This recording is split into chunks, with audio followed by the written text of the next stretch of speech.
There is a sign-up sheet for that. And then if you're here to speak on an item that is not on the agenda, there's a sign-up sheet for that. So if you wouldn't mind to sign up for us, we would appreciate it. Give everybody a minute or two. Get your name. No.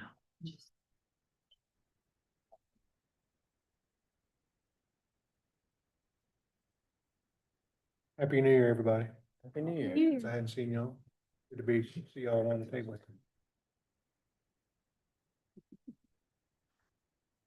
Dennis, Yes. welcome, Dennis. Good. You're on the other side tonight. Still has an agenda item And there. what he was here to talk about. He has a lot of pinup complaints. For old time's sake. I'll have some questions prepared. Assuming that we're not gonna have. We'll try to wrap it up by 10. Oh, there's not really, yeah. One resolution. Pointless.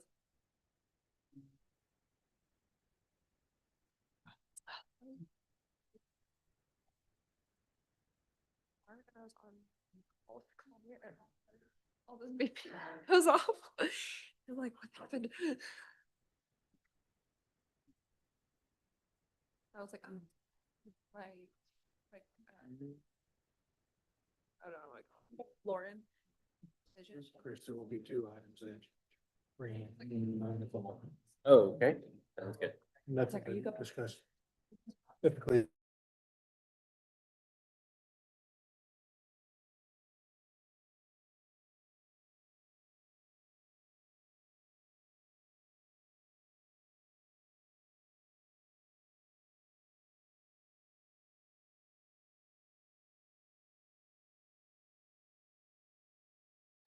Okay, I chose 6:01, and so welcome to the January 13th Bentonville City Council meeting. Perfect time. I will call us to order, and then if we'll have the Pledge of Allegiance, and we have a scout here, so if you'll come introduce yourselves. And then if everybody would please stand for the pledge and remain standing for a moment of silence. My name is Arish. I'm a part of Troop 36. Maybe. I pledge allegiance to the flag of the United States of America and to the republic for which it stands, one nation under God, indivisible, with liberty and justice for all.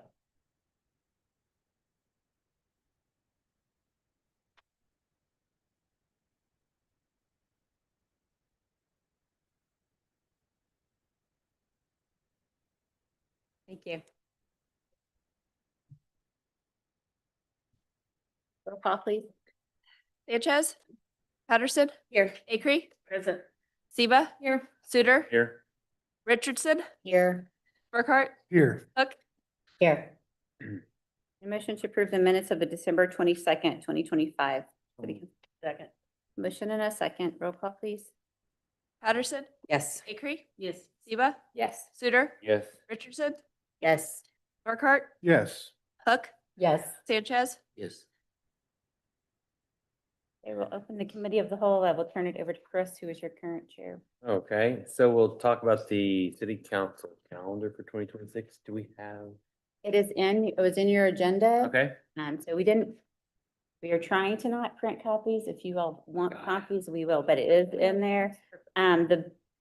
Just to kind of go over a couple of things with you. What we did is, we've got 4 quarterly financial updates that are, gonna be on city council dates. So they'll be, we'll start the committee, since we're doing committee of the whole for all meetings, they'll be in those. And then, our finance did want to do, instead of an all-day budget review, they wanted to break it into 2 evenings, and that is the 9th and 10th of November, which also one of those falls on a current city council date. So y'all, that was a recommendation from finance, That'd be a Monday and Tuesday. Monday and Tuesday. So we've kind of condensed meeting dates, but you may have longer meetings, and then we're doing a committee of the whole at every Mhm. city council meeting, so. And so on the Okay. special ones, will you all send out calendar invitations? Yes, but they're actually, those quarterly, they're falling on city council Okay. dates. The only date that's going to be a Monday night date is going to be in November the 9th, Okay. because, and we'll do 2 nights of what is the, was currently the all-day budget review will be in 2 evenings. Okay. Perfect. Y'all. Okay. Any other questions about that?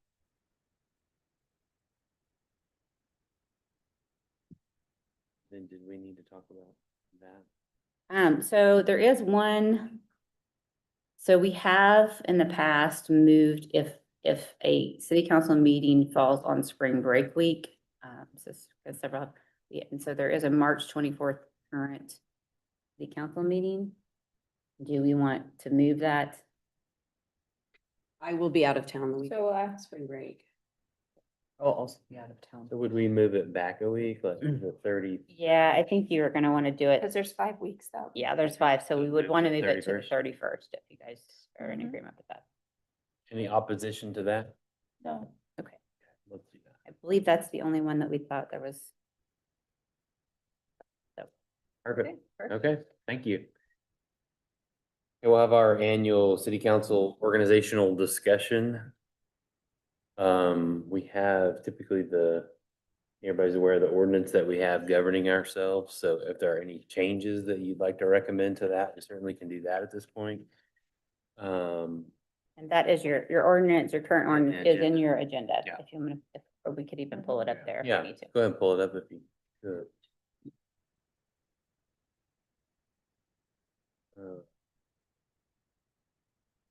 Would it make sense to adjust the ordinance to reflect the calendar, or are we comfortable leaving it as is? Like it refers to committee of the wholes dispersed throughout the court. Like, can we just clean it up so it? We can clean that, matches the yeah. we Calendar? can So clean- we'll have yeah, that clean at up each that part, meeting? Sure, yeah. Yeah, exactly, as opposed to the way it's written Okay. here. I have a question just about comments on either on non-agenda items. Just kind of some things that we do tend to always override the 30 minutes. Do we want to keep that in place? Also, signing up, we don't really have a stipulation that the person has to sign themselves up. So we have had instances in highly debated topics where someone has signed up like 10 people and then that takes like the entire 30 minutes and kind of we're not hearing maybe a balanced, so just like, do we want to maybe limit it to where you have to be here to sign yourself up? Do we also want to maybe look into, could we do for and against? Like kind of so we can kind of hear from both sides on an issue. I don't know, those are kind of some things that I've been thinking about a little bit over the past year.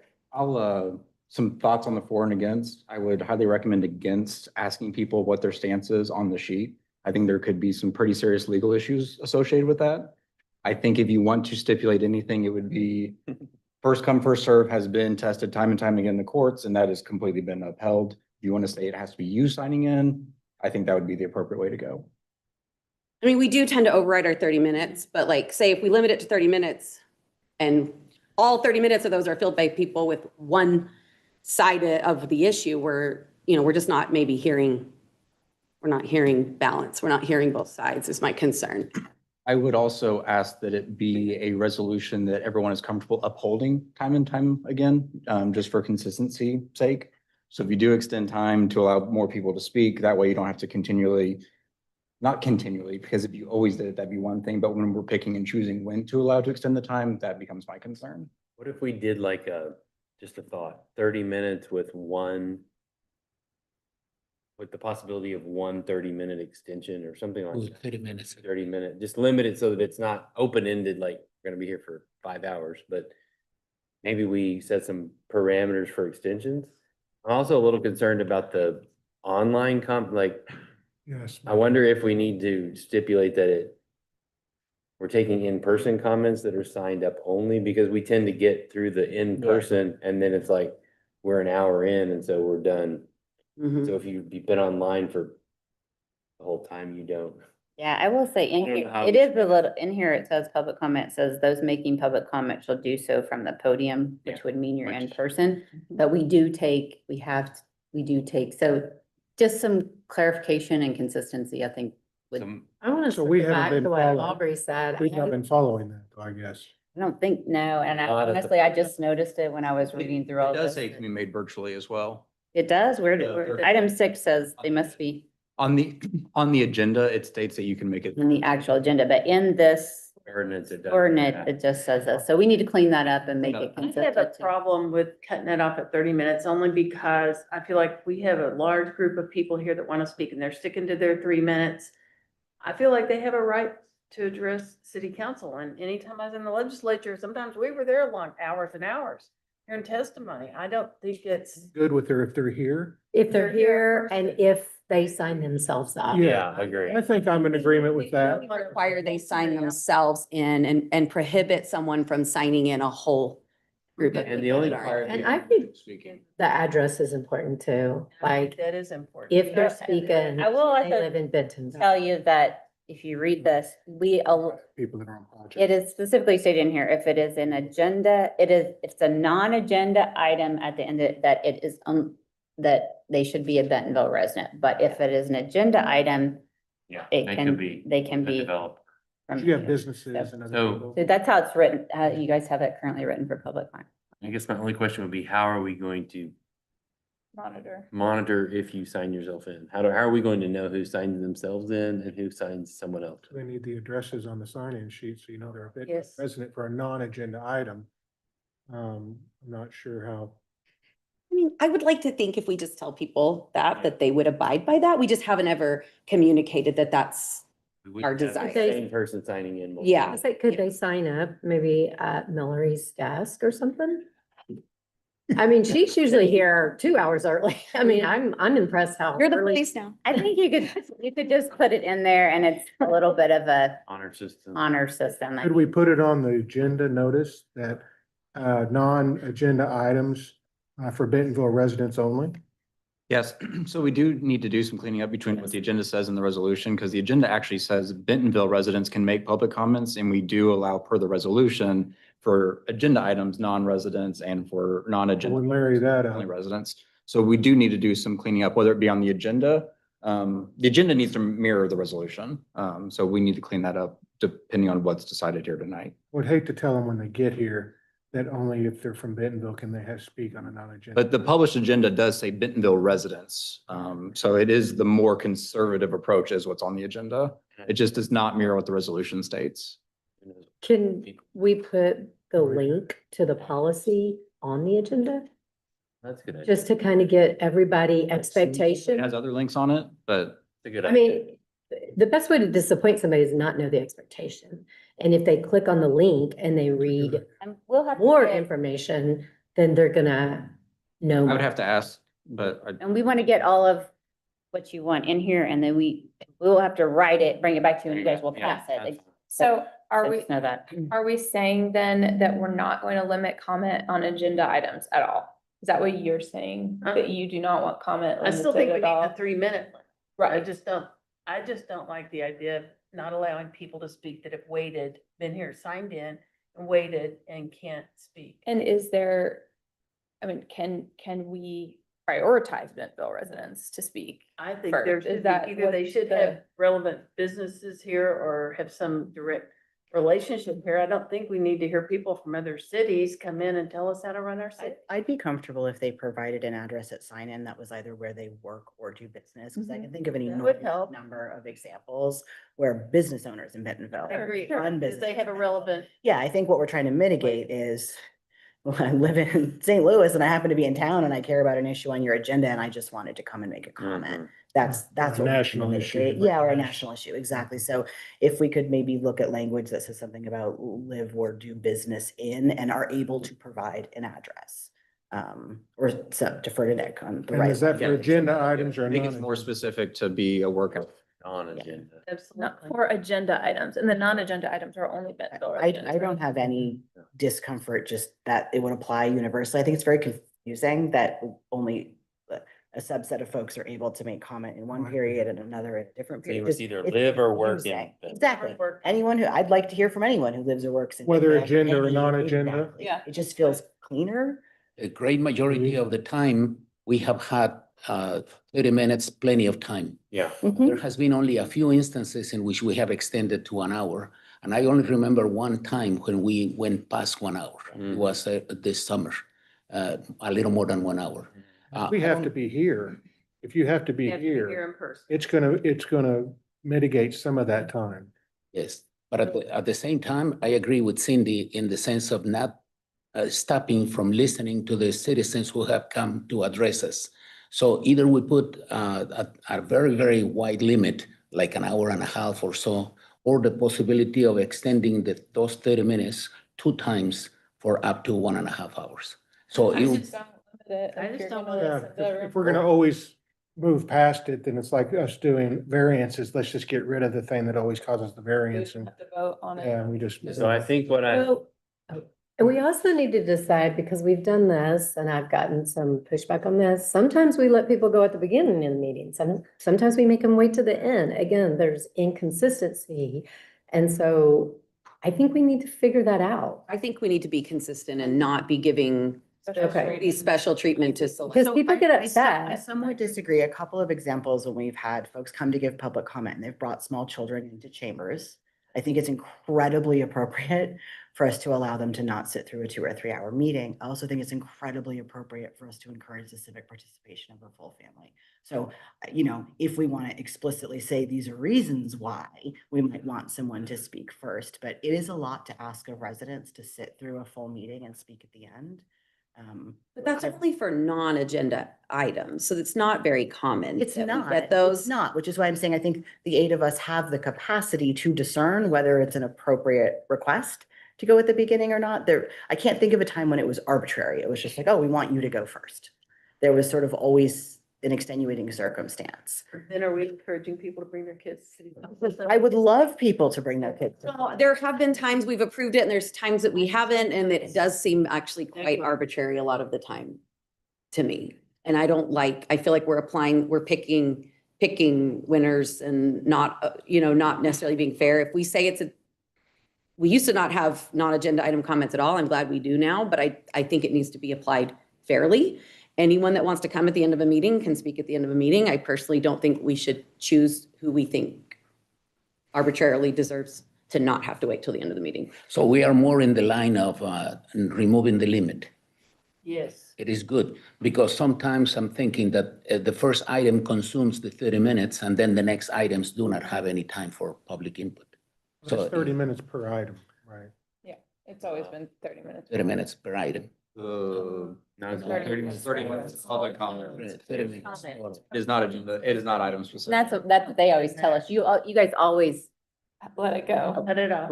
they do tell you at 30 minutes and then y'all make it.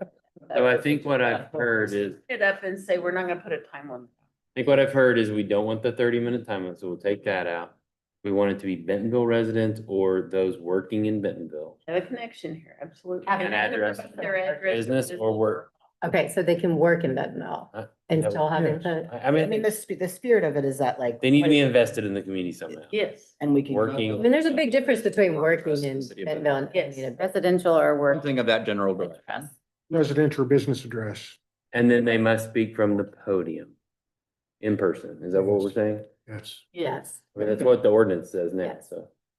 So we will not take comment online. Is that what you're saying? We're gonna have unlimited time for me. I think you need to. be- I think they need to take the time to come here and we'll give them all the time they They want. can listen online like we can Not- listen I'm online. just saying. Yeah, we can't. Sure that Yeah, that's. we can't. cannot vote online. Yeah. Okay, Just- so we will claim. Still the 3-minute time limit? Yes. 3-minute time limit. Is there anything else that anybody feels passionate about? I Sign in themselves. Sign in yourself have to be present to sign in. and you must be. Yeah, present. first come, first serve, you have to sign your own self in, nobody else. Move to the end, the non-agenda items. That's already in there. Is it appropriate to ask people to write legibly? I feel like about 50-50, we can't read their writing. Like, We just. I will say that is a challenge. I sort of like, Chris, We what could is- just use an iPad I don't- to sign in and then you'd be able to read everything. Good idea. We're about to repurpose about Maybe. 8 iPads when we get. If they can- Instead of, put on it, instead of. That mayor can't read, like. I'm being quite serious. No, I- Let me work on that, Do- seriously, like, Yeah, we I can just actually would put prefer that, because then I would definitely be able to. And Pretty good. I Let want me see complete if I can come up access. with So you could save it. Yeah. Because we do have people that go, I live at 121 Main Street, and I assumed it was Bentonville, and I went back and looked, and it was not Bentonville. You know, so I need like Maybe secret, figure out address, how to. city, state. Wait. Maybe also, Mallory had something to say, I want to be. I think the kiosk, Oh. iPad's a great idea to sign people in. Then you can Yeah, really let me, track. let and me see see if what's we going can on. work on that. I can't promise we will have it by the next one, but we'll work on it. So Or the- we'll see. or the- We're really busy, but I think we can figure that one out.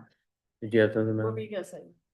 Oh, no, I was saying like back when I very first started, I think we talked about doing some form of sign-in that was digital, similar to what you would see maybe at like, it sounds silly, but like at church where everybody gets like a name tag, but it also keeps them in the system.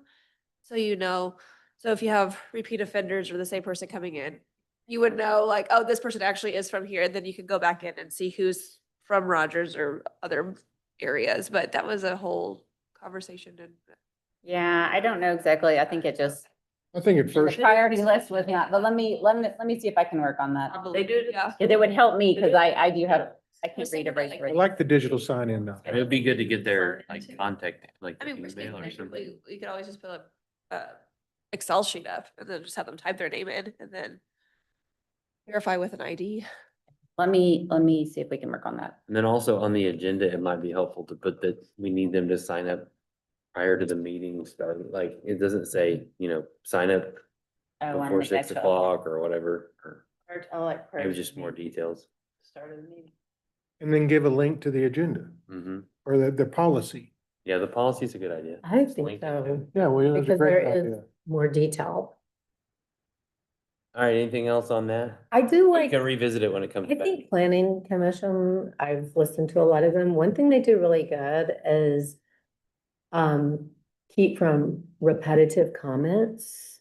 And I don't know how you state that, but like if all 15 people, like they don't really allow people to say traffic 15 times, like, like they're, and I don't know.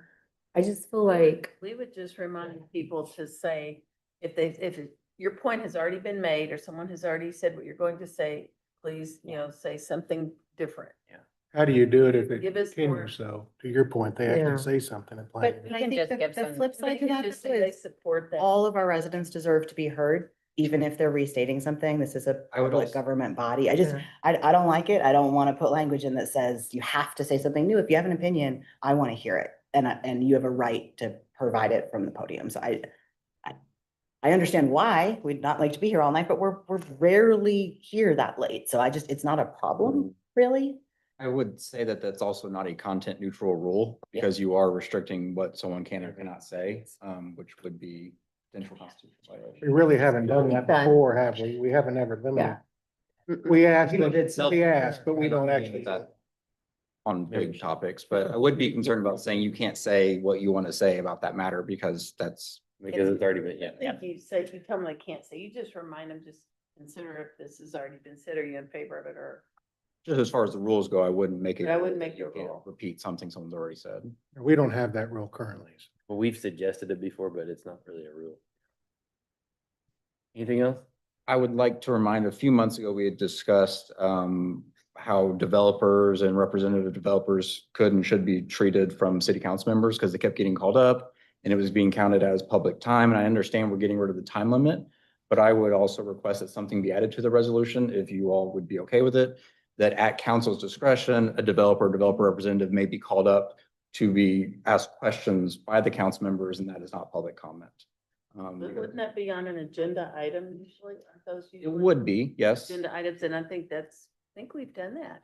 Well, we've had cases where the person trying to explain the project and answer questions were limited to the 3 minutes and they couldn't answer all the questions. Different a lot of times when we need to ask questions of someone, it's different than just I a. Just think on it's- the agenda. And you're bringing the agenda Yeah. item, or you're somebody, if you're bringing the agenda item, and directly involved versus an opinion on that. Yeah. You need to be able to explain and we need to be able to maybe ask questions. So I thank you for bringing that back up. Yeah. I remember the last time that happened and we talked. Especially if we're linking it, I don't want someone to be like, well, why are they being treated differently? What's in the Yeah. rules? They were Mhm. called at your discretion.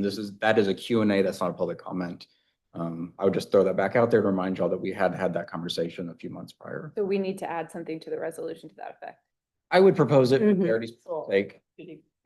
So we do. I agree, and I feel like you kind of know what we need to add or what we legally can add. Yep, I can I work think with the Bonnie and David to difference is when present it council- to y'all at the next council meeting. The difference to me is Yes. when council's asking for the information, rather than getting in a back and forth and we're explaining a situation, I don't think that needs to be done in chambers. We don't want to do the back and forth, but when we need information, it's perfectly reasonable for us to ask questions and get answers. But I think the clarifier is we can't ask questions during public comment. Well, we can change something from being public comment. Like, Mhm. because if we ask questions during public comment, but we don't, it's an inconsistent Yeah. thing, But right? the way it actually reads in here is it says, council members should not ask questions for those making public comments without seeking permission from the chair. So you, So we that's could, how it's currently written in here is you ask the chair, if you can ask a So question. maybe we can just expand. So that to if you where want us to, If asked, if those questions are asked, that does not count. That Q&A does not count against public comment. perhaps it's as simple as council can Yeah. ask questions of staff and The the agenda. developers But representatives. it's not limited to developers. It happened with the waste management contract, it Yes. happened with ORT when they were ORT. presenting, it happened in, like, there's a number of instances. but- I actually think the way this works, if you ask your chair, say you have a question, ask the chair that you'd like to ask a question, that I think works, doesn't it? And with waste Yeah, management, sure. that was a representative on the agenda item. So you were For asking instance, yeah, Cards, who for was No, the recommended vendor at that time. You were engaging with Cards, who would have been the agenda item representative essentially, and staff. But no, if you feel. we brought someone up from the audience to ask questions after they had spoken for 3 minutes. So it is a point of inconsistency. And if we're trying to address the points of inconsistency, I'll defer to you, Nick, to write language, but we don't have a consistent process. The resolution as it reads today is, I think it's something like you should not expect a Q&A. It's not a time for Q&A or something like that, but we can kind of clean that up and bring it to you all to review at the next That was mostly for the public comment. rather than agenda items. Agenda items, we need to have the information. Yes, we will clarify that. Yeah. Yeah, I would, if we need to ask questions from the person presenting something on the agenda, that has facts that are needed, then I think they have the right to be able to share those, and us ask questions of those without it being part of. Or the a party to the item, like it Yeah. could be an engineer, it could be the developer. A it could be representative Somebody of- who's related to. So my only other request related to the idea that folks have to physically be in chambers to provide comment and can't be on Zoom is then can we please be a little more inclusive and intentional about the parking situation for City Hall? Mhm. For residents, I'm not talking about for us, because we know in advance it's gonna be hard. But if you're just coming to give comment and you're having to deal with what goes on at the time of day that council is occurring. So can we talk to our neighbors? Can we talk to the bank specifically, who doesn't operate after hours, and look for where folks can be directed to park? Can we also try to clear the lot here for council meetings if possible and when possible? It's not, we can't do both things, right? Come downtown and make a comment. You can't do it online, but also park Mhm. 4 blocks Well, away and go to. Just tonight, Yeah. 2 different cars walked over to the creamery. They parked in ours and went to the, so now we're getting their overflow. Yeah. Because So they- just- there's nowhere I to don't have park the for exact that. solution, but if we're gonna put that rule in place, if we can just do a little more than we're doing right now to That's a try. problem. Yeah, to try to help folks be able to access City Hall. Aubrey, show you where to. It's always coming in, you know, Maybe we can, hot, not with a parking spot. You found a party? maybe we could explore, a couple months ago, I talked about the parking in the parking lot. And we have several vehicles that are left overnight every night. Yep. And also those work vehicles are parked here as well during the day. And so I would like to explore other options for maybe parking at Station 1 and having them go 'Cause it's there. 2 nights a month. But in general, it would free up when you have those cars parked here except for what's coming and going, and you have the personal vehicles parked here, it's almost 30 spaces every day. And when we have ample parking at Station One for a large breadth of that, you could drive your personal park there and then drive your individual car here, and it would save half of the parking spots. So it's just, Well, I'd like to explore sure there's maybe lots how of we ideas. can manage some of the. Like, I had a parking. meeting here at 8:30 AM yesterday and there were only 2 open parking spots at 8:30 AM. So that means that's anyone that needed to come here and do city business, like, there's not spots in our lot. Like, this is kind of a long-term problem, but like, We can talk to people and we, I don't, I mean, yeah, the reality is, yeah, there's businesses around us, it's a public parking space, so we can certainly do some asking and have a Make it a conversation, but private I lot. don't know if we can, probably not something you write into your But doesn't our signage say they can park here after 5? Or, I think it says it's city business until 5. oh, okay, because I know, I mean, or 6. we all know that most And of the it's apartments. just really, it's hard to, I mean, unless we have a parking monitor out there that's gonna go run tags and everything, it's kind of hard to do. Are you doing? Well, maybe we can solve some of the cars that we can just. Let me see what conversations we can have. If we could have those conversations, I would just ask that we keep the option of digital public comment available. It just, again, the question is, do we want to hear from residents or not? And if we want to hear from residents, and we've just walked through how hard it is to physically get here to make those comments, you know, we could limit the time available for online comments, but I don't find it disruptive, and we're not able to vote online anymore, but we decide whether folks can comment online. We've already said they have to wait till the end of the meeting. I think it's just another way that we can include residents in the conversations that we're having here. But if you guys want to limit it, it's fine. It's a lot of barriers we're creating for our residents to come and give us their feedback. There may be some citizens who have difficulty coming here for whatever reason, and it is the electronic system is a good option. So we should not limit that. If there are people coming, they have a genuine business within the city, then they should be able to speak. I think you make sure you have the parking for people, or we make arrangements for them. We're not able to do business online anymore. And I We think are able. if we extend it to unlimited discussions at the podium, if somebody wants to let us know they're having difficulty, either they can't because of their handicap, then we can do an exception for that. But I don't want it open to anybody and everybody. I would like it to open only for necessity for the I'd individual. be fine with that if we just put a provision that says with permission granted by whoever you want to grant it, Nick, that digital comment will be available for like this reason or that. So I can say, here's my hardship. I can't get childcare. I can't. Right. Yeah. More More than happy to do that. Yeah. Disabled. I just want some way to include folks who I can agree. articulate that I can't come, but I But want they to share my. still comment. have to let somebody know ahead of time that They they want would. to speak. Yeah. Just like signing in, they Yeah. can't wait Yes, ma'am. Yeah. during the If meeting. we, They can't if we sign are up out during the of meeting. town, if we from the council are out of town, we can still participate without being Right. able to vote. Right. So in the same manner, citizens who cannot come for whatever reason, who have a justifiable reason, they should be able to participate.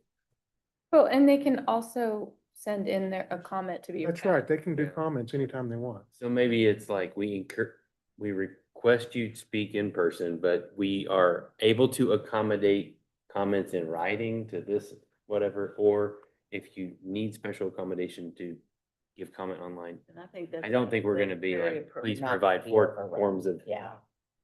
But we just encourage people to be in person. I think it's better for everybody. We can read their body language better. I think you'll end up having, you'll have a lot of.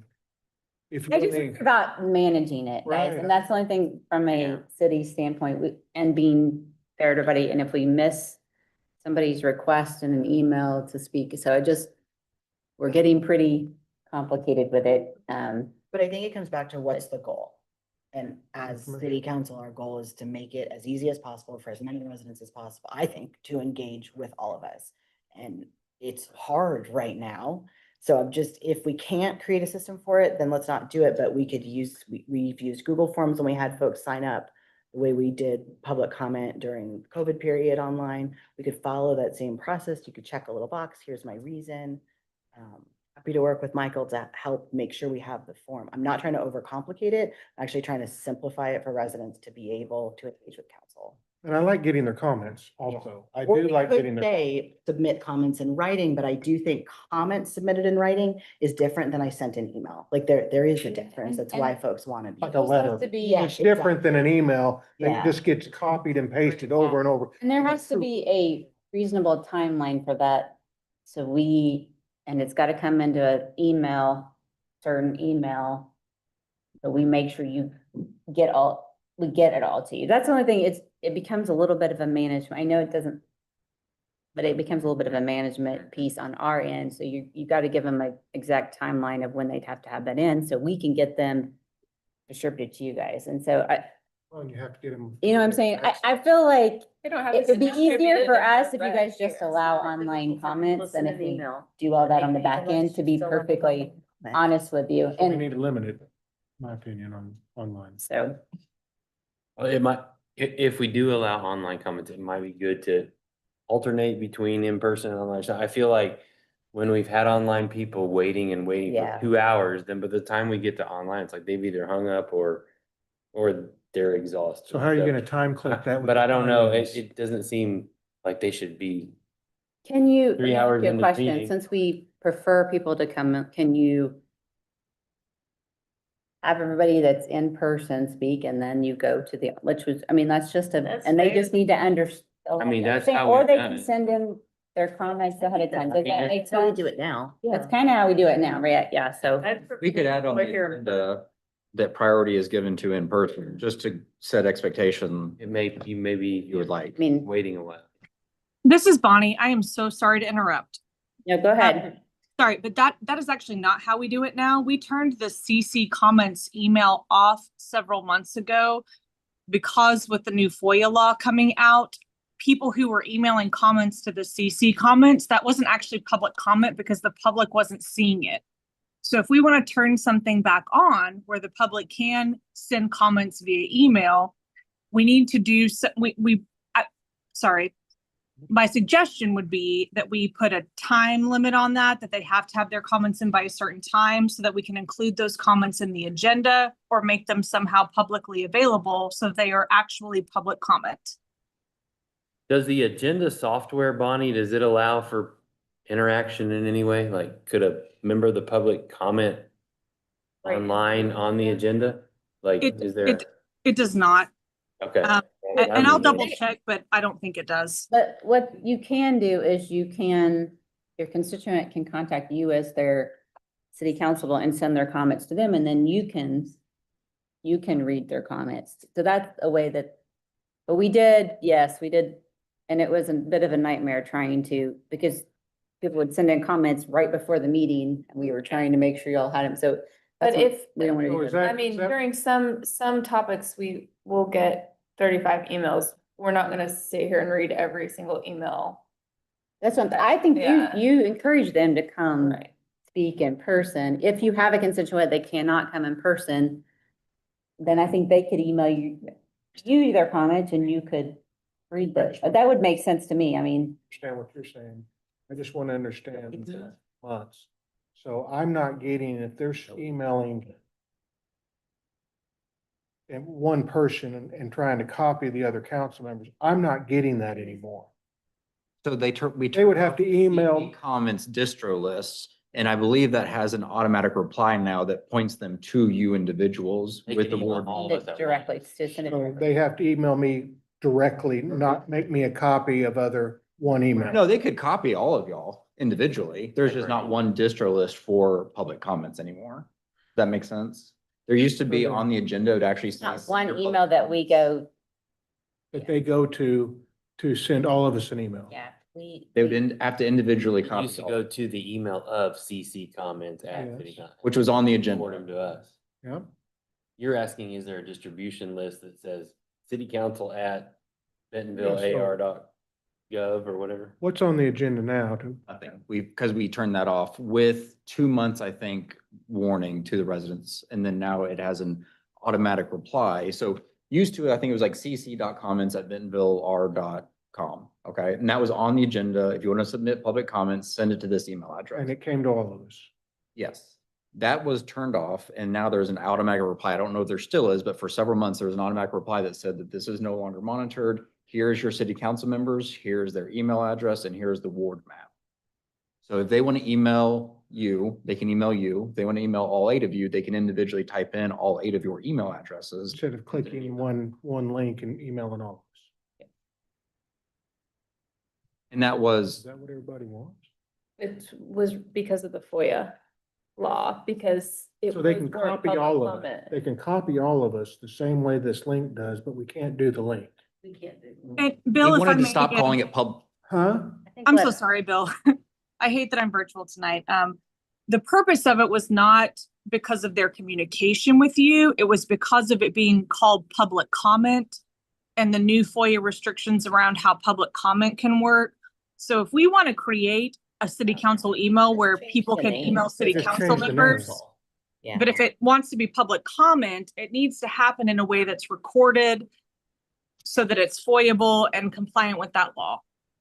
I would just, Yeah, I think what we're saying, I think the consensus is we should make it easy and have city council at bentonvillear.com or whatever. and don't And it say goes to everybody, just like if they email mayor's staff or whatever you might have as a distribution list. There's no reason we can't do that, right? just Bonnie? don't call it open comment. or Yeah, comment. no, it's just an email. It's an email link. to Yes, all of that's us. what I was referring to. Yes, you're right, Chris. That would be absolutely perfect. Or they can email us individually, or they can email 3 of us. Or they can call us. I like the link to, if they want to just. if we could just- Okay. Anything else? So we're gonna allow online public comment. We're not limiting the time. We're encouraging people to come in person. First come, first, First come, their first served. first Those will be priority. heard first. Is there anything else? We were gonna put the agenda, policy on we were gonna put the policy on Difficult on one. the The link agenda. on the agenda. I want my own. And so this will come back to us in 2 weeks. We'll review the ordinance. If we have changes, we can again make them then, or we can approve it. Right? Going once, twice, so. All right, what else do we need to do? Tiger and G. Do we need to formally elect a chairperson, or do we do that? That is done during So the, that is a vote. So I was told you should not do that in committee of whole, if I'm reminding Bonnie.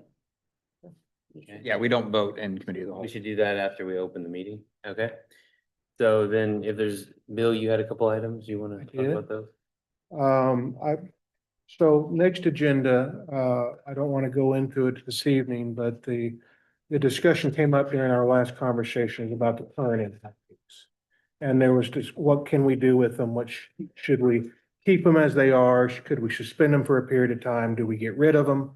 So I would like to put on the agenda for next meeting for the discussion to see what the choices could be.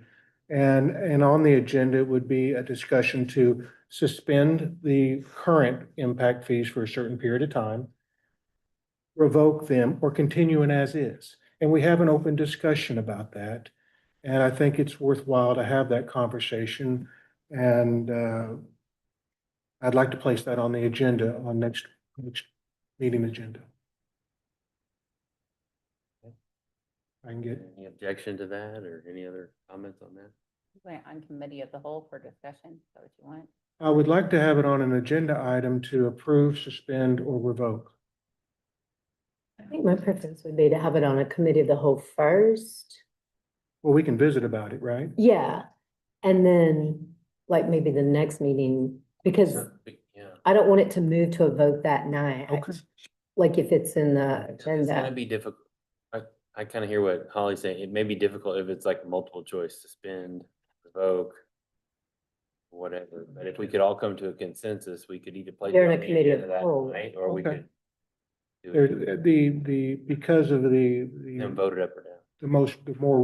What's about to happen with the new fees, there's a lot of conversations about whether things can move forward or not, and so time is sensitive if we're gonna have a conversation about it, so I'd be more than happy, any way we want to have the conversation, if it can move to the agenda for approval, if we can come to an understanding, that would be great. If not, we just move it to the next agenda. Can we add reduce as one of the multiple choice, Amend, yeah, either way, reduce. put like a temporary reduction maybe on the table So the, as well? is it correct that the new sewer fee goes into effect on the 22nd? Is that correct? So we'll meet again on the 27th, which will be a few days after that. Suppose that's as soon as we can do it, but. Well, I didn't want to surprise and try to, we all go through it this evening. I want everybody to think about it. We had a lot of discussion at the last meeting. And I didn't want to take up the entire evening on that discussion, but you really think about that and what that, where people are that are now have a fee that they didn't expect 45 days ago. When's the next developer forum? Because I think we actually need to have a discussion with the development community to see if there are other, I agree. to see if there are ways that we can save them money as the city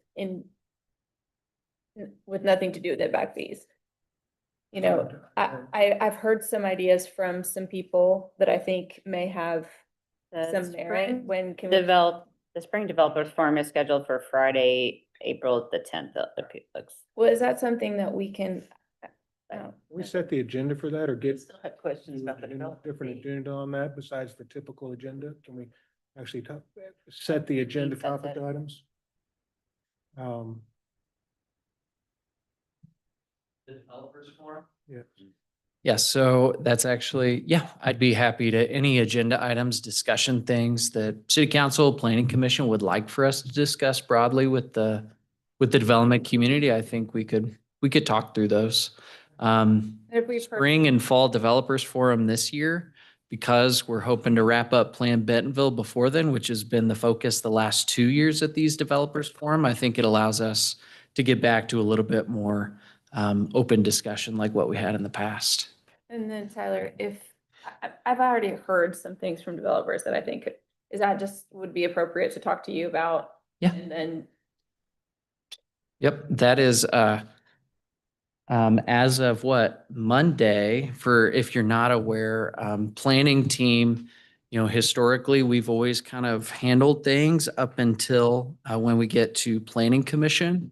As of Monday, we're now coordinating the scheduling of pre-constructions, final inspections as well. So we're taking a more active role throughout the process now. So, great, thank you. yep. So anything you're hearing, even if it's not me who has the answer, my team can triage it and get the right people in the room. For the January 27th Committee of the Whole, can we add an update on the city's AI policies and current approach to how we're leveraging AI in the city? I'm sorry, I was looking AI. at that. That's okay. Can we just add an update on our current AI policies and ways that we are approaching the use of AI as a city for, I'll defer to you, Mayor, ideally the 27th, but if you'd like to push it into February, that's fine, but please not past the last meeting in February. Gayatri, I don't know if Dennis is there or not, but I know that he has put together Sorry, Sorry. sorry, Bonnie, there's another Dennis in the audience. Oh, I'm so sorry. IT Dennis, sorry, not Dennis Bird, sorry. I know he's put Dennis together, Bird uses AI all the time. he's our AI Dennis.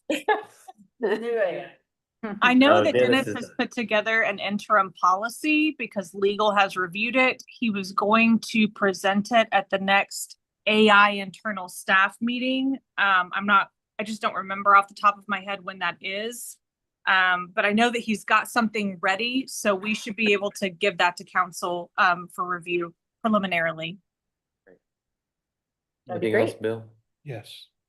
The next thing is I'm getting a lot of calls and I just, maybe there needs to be some clarification. I know that the fees were supposed to be paid at pre-con. We had that long discussion of whether you paid at pre-con or you paid at occupancy.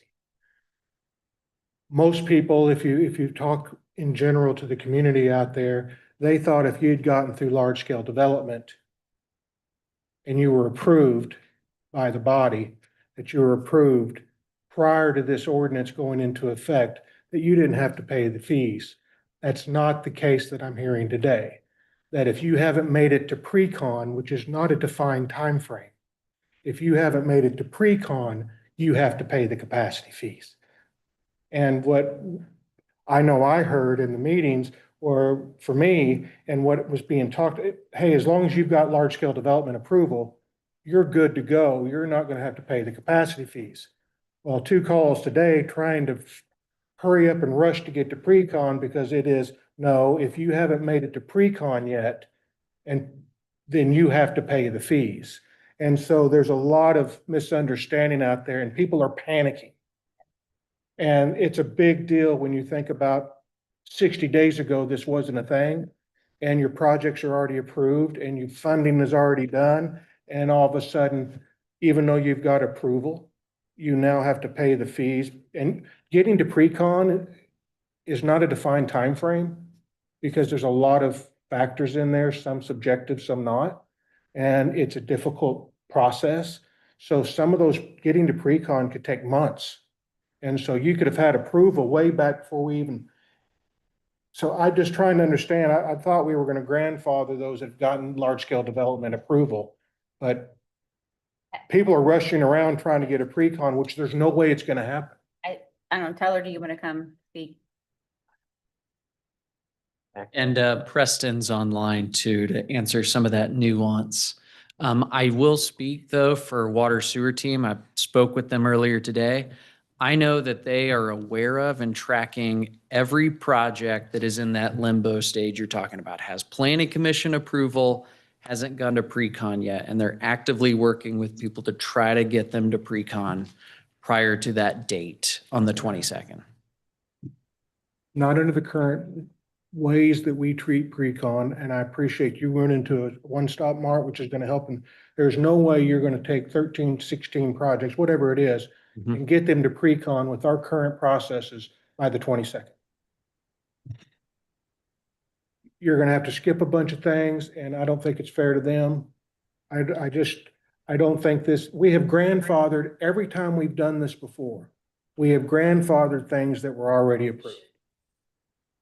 But I wanted to bring it up because I got so many calls today that it's just, the understanding was different and they're trying to figure out, there's no way I can get to pre-con.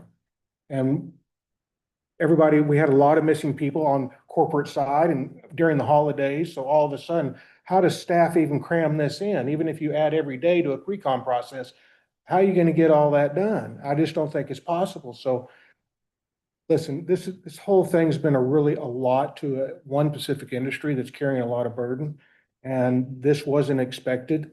And we're in discussions on still secondary lines that they're going to have to pay for. They don't know that predictability yet. So there's a lot of things that are still out there. This was just one more thing that they all of a sudden realized, wow, I thought I was done and safe from these. And there's no funding for it. So at least now those that are entering the system knows they're coming and they can plan for them and finance for them. But those that already finished the process, I don't, so I just wanted to bring it up because I heard people that I haven't heard today that couldn't even come up with words to explain how fearful they are right now. I mean, if you knew that you were about to put out your final deal and you were $1 million short, I mean, that's catastrophic. Or 500 or whatever it is. So, I mean, this is 30 days, it's done. Listen, I'm appealing to if this was your industry or anything that you ever did and you were surprised by something like this and you've been working on your project for years, your financing is fixed and done, and all of a sudden our rules have dictated that now tomorrow, you're going to have to pay this even though you've already been approved by the governing body. It doesn't smell right to me or feel right to me. And I think it should be considered. And I'd like y'all to consider that and see if there is choices for this. If not, I understand, but there's a lot of confusion today. That's appropriate. I think we need to look at the project and I don't know, but the projects they all would have had to do downstream. Is that correct? They would either be. I know we have them split up by sewer basin. And Preston, I think, can speak more accurately to that. Yeah, so can you all hear me? Yes. So we did, we also had this concern, and so our staff has, produced this list of projects that have been through planning commission but have not had a pre-construction meeting. And just so everybody's clear, the ordinance that we have approved does not give us the ability to waive any fees based on that situation.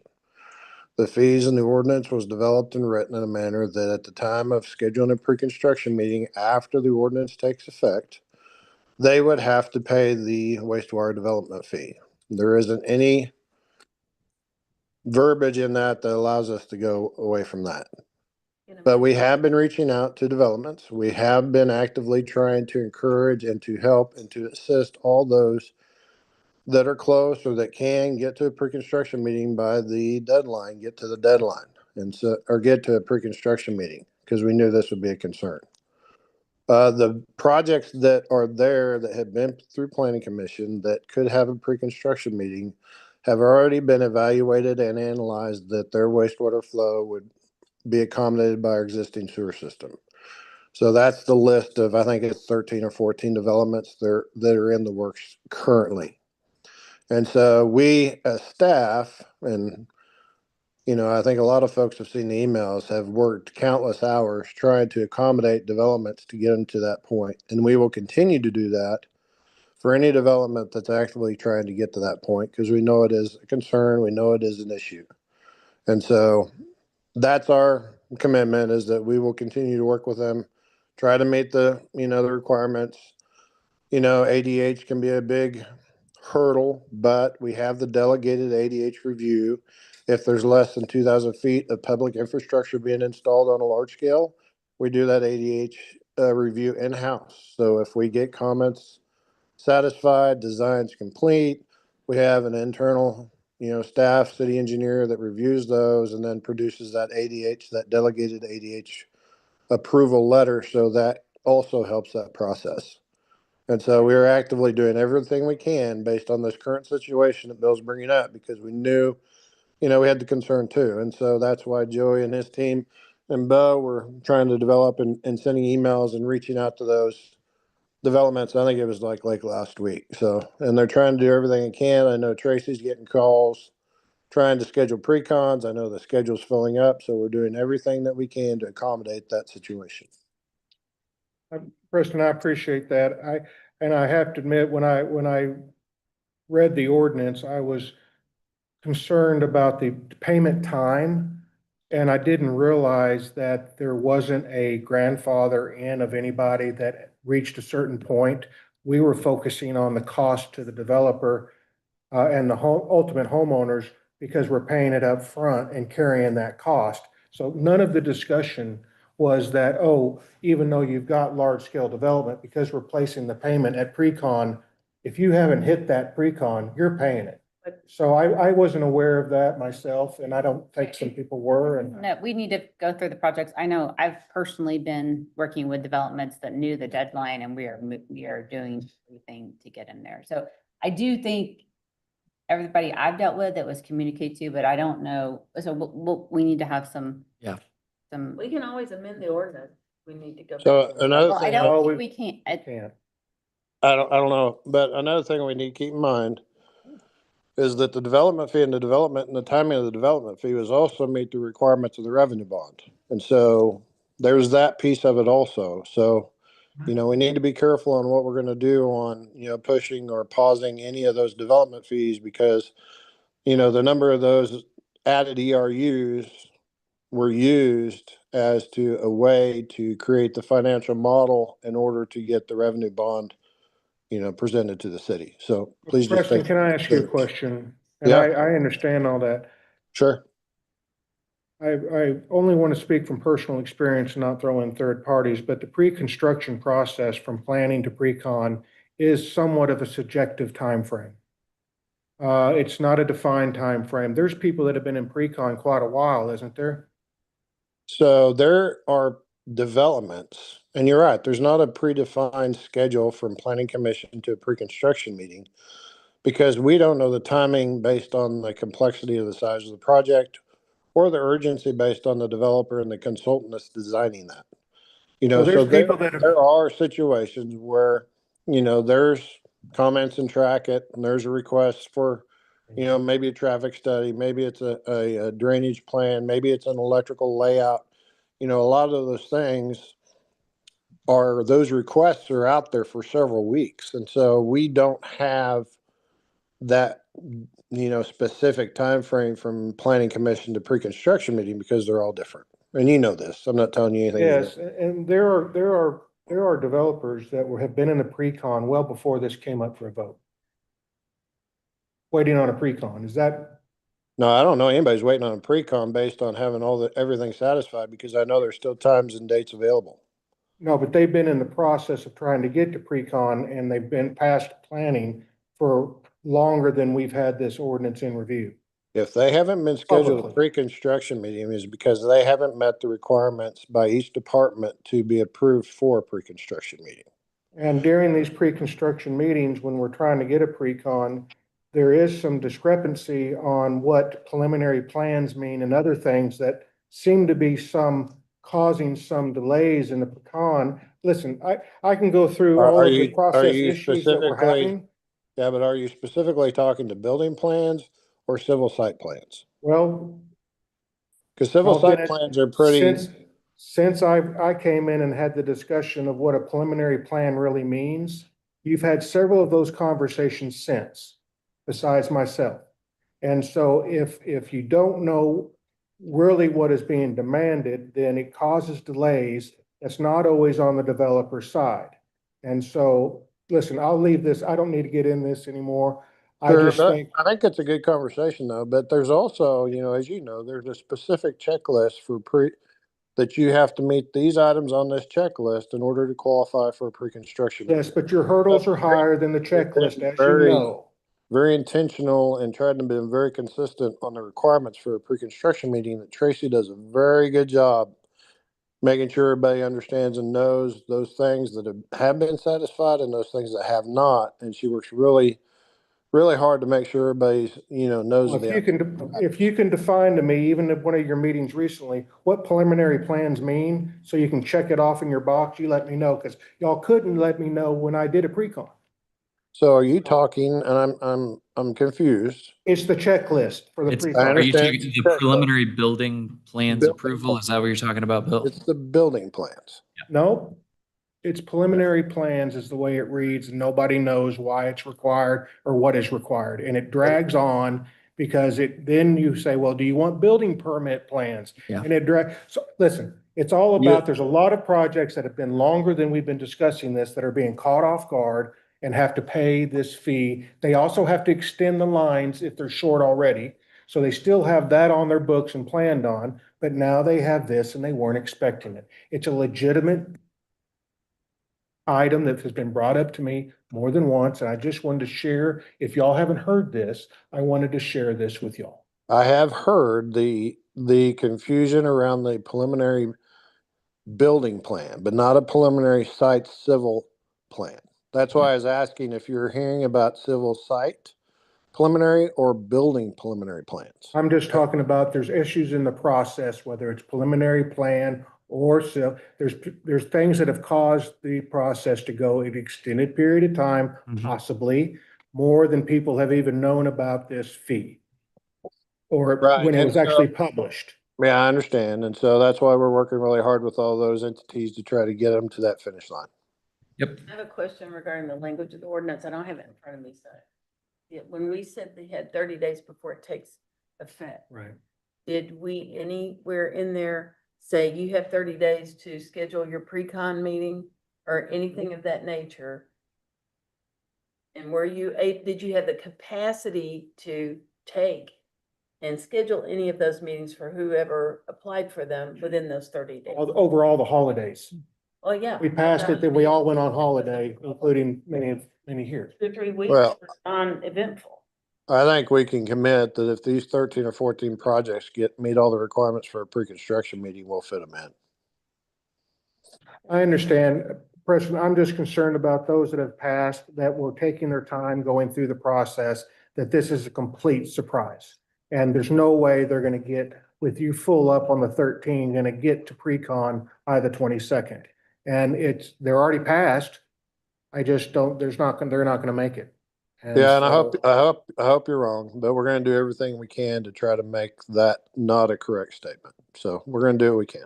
Well, then I'll send you a project number when I'm done here. Will just be Yep. one of them, but it's not limited to all the phone calls I had today, and they don't know what to do. So. Yep.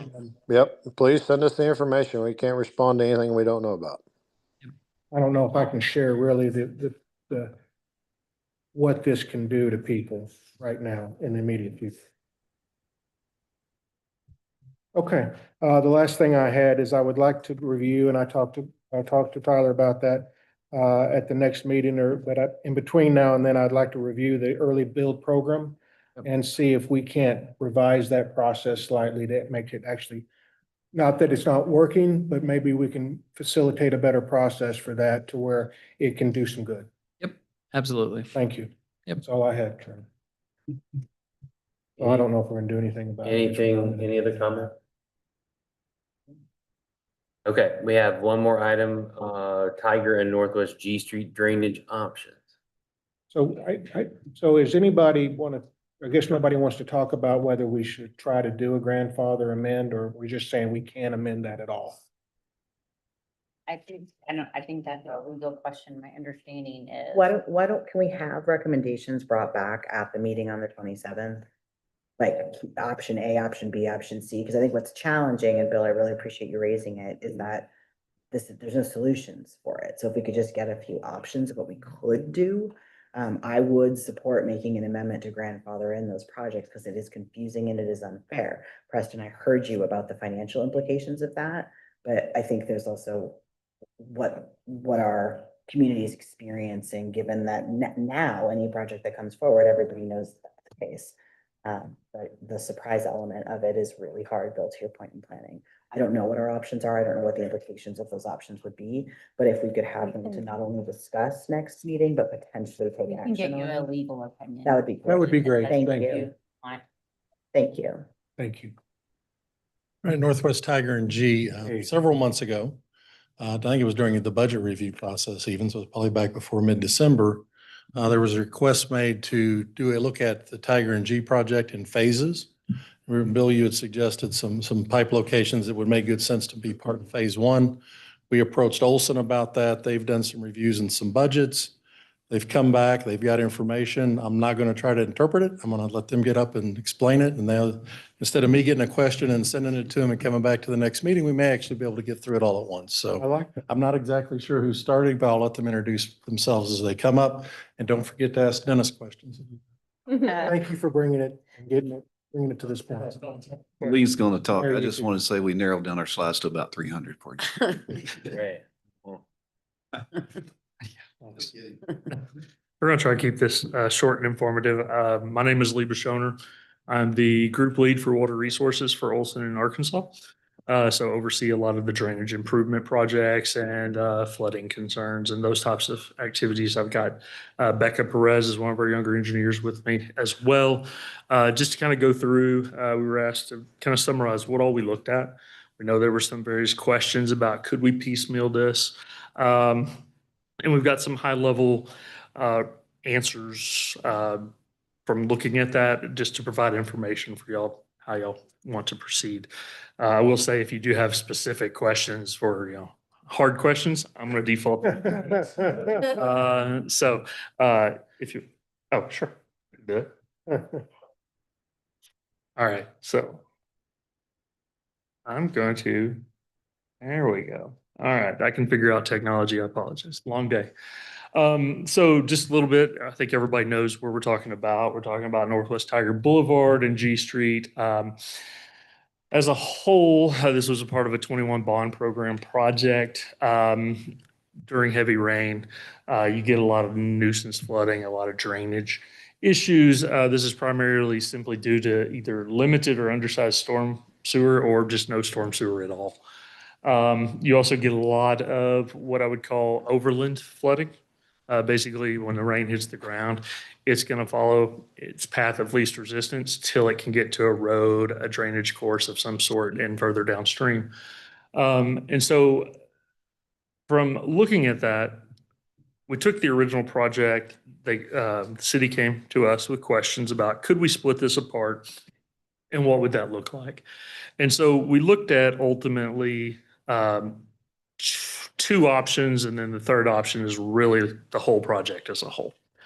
So the first one is really looking at improvements to Tiger Boulevard. I think that was one of the questions was, could an increased culvert opening through Tiger solve problems further up in the watershed? That was going to consist of not only just putting a larger structure under Tiger, but also doing some reorientation of the downstream outfall to better align it with the existing drainage canal instead of sending it straight out into the neighboring property, which had some erosion. And so option two, we came back and we also looked at not only just the improvement at Tiger, but also looked at a little bit of an improvement on Powell Terrace, which is the street to the south. Through that area, there's local drainage course that's more prominent, I'll say, with respect to topography, existing grade. And then option three, what we looked at was, again, it was the whole study as a whole. That was the original scope that was submitted some time ago. Ultimately, we did a high level, quick and dirty analysis. This was something the city has access to as far as the stormwater downtown master plan, the drainage. So this particular graphic is for a 10% annual chance or equivalent of a 10-year storm, as we call it. There's 4 different options across the screen. Going from left to right, left is what it is right now with no current improvements. The one just to the right, option 1, that is where we look at just Tiger by itself. The third one is going to be the improvements at Tiger plus what we threw in at Powell Terrace was somewhat of a swale type design, something to get water from one side of the road to the other. And then the third option is, as you can see by the, kind of hard to see, but the yellow line work, which is the drainage course going from Tiger all the way up G Street. In this graph, the darker the color, the deeper the water levels. So ultimately, what we saw is that, well, one, if there are improvements that need to be made and they are piecemeal, starting at the downstream end is the ideal situation, right? You are working your way upstream, so you're not creating a problem by doing improvements upstream and causing a problem down. So if you had to do it piecemeal, working from upstream to downstream would be the ideal option. Ultimately, with that said, though, simply putting an additional culvert under Tiger is not going to solve all the problems. Its improvements you can see there are pretty isolated to in and around in between Tiger and Powell Terrace. Sorry, can you Yeah, can you point? blow up It doesn't individual? seem like any change in my untrained. There's not a lot there. So if you could maybe point that out where you're talking about. I am not a drainage expert, but I don't see any difference in the first 3. So she might have to be she's my pointer. Biggest person. So option 1. So on the left, you can see this is what it resembles today, right? No improvements. Option 1, which is where we're looking at strictly the increased capacity under Tiger, it does not make a huge difference upstream. What it does do is it does improve water surface elevation slightly in between Tiger and Powell Terrace in that general area. So, sorry, so on option 1, water would still very possibly get into some of the homes that we're already receiving complaints about? Yes, by itself. Option 2, which is the third sliver here, you can see there's a little bit of improvement, not a whole lot again, with respect to the area to the south, which is where some of the drainage improvements need to be focused, right? The third option, which is the full option, again, is going to see the most improvement. You can see the depths tend to reduce. Some of the houses that are impacted aren't as impacted. So some of the solutions there. One of the reasons why we're seeing some of what we're seeing here is that when the rain falls, it falls onto the ground and it either ponds up, puddles, goes to the next spot and moves itself downstream. Some of this is overland flow, right? This is just, it's going to rain, it's going to pond. So unless you're addressing it with, or, swales or other options in behind properties where you don't have access to now, keeping it off of everybody's property is something to keep in mind, particularly if we're looking at the bottom corner, right? That's the southern end of the drainage. That is along G. That's where the improvements start. We're still having to deal with all that water that's coming down to the street. That is not something that's included in the storm sewer because it would have to go back into people's property. So ultimately, the question of there's no one magic bullet to solve the problem, I guess is what I'm saying. There's a combination of solutions, and there may be other options that are identified that can be looked at. And then this is it with what we would refer to as the 1% event or the 100-year scenario. At that point in time, a lot of the drainage systems are overwhelmed, right? We're talking about a substantial amount of rainfall. We're talking, upwards of 8, 9+ inches of rain over it. So ultimately, those are the three options that we looked at and that considered, that had questions on. Can you go back to the previous slide for a minute? 100 or the 10? Either one. Okay. So all of the phase, I mean, we're talking about sheet flow in a lot of this versus what we can contain from the streets or where we're taking our pipes, like across Powell but a lot of this you're saying because it is standard sheet flow. And unless you do something with the yards, you're not going to change ultimately any significant amount of their sheet flow across the yard because of either the flatness or there's no swells or anything else. It's just going to still hover in that area. And all four of them doesn't seem to resolve that to speak of. There's going to be potential, there's going to be possibilities of that. Okay. So Whether or not that this project as a whole, I'll say morphs or includes localized swales to maybe funnel water in between and around. That's pretty cheap. Those are possibilities to look at as well. Okay. So is it reasonable to, and I want you just yes or no, and I'm not trying to get you to, I'm just saying, if we did option 2, which is how much difference it was on, it's like, what was the difference in cost? 60,000. Yeah.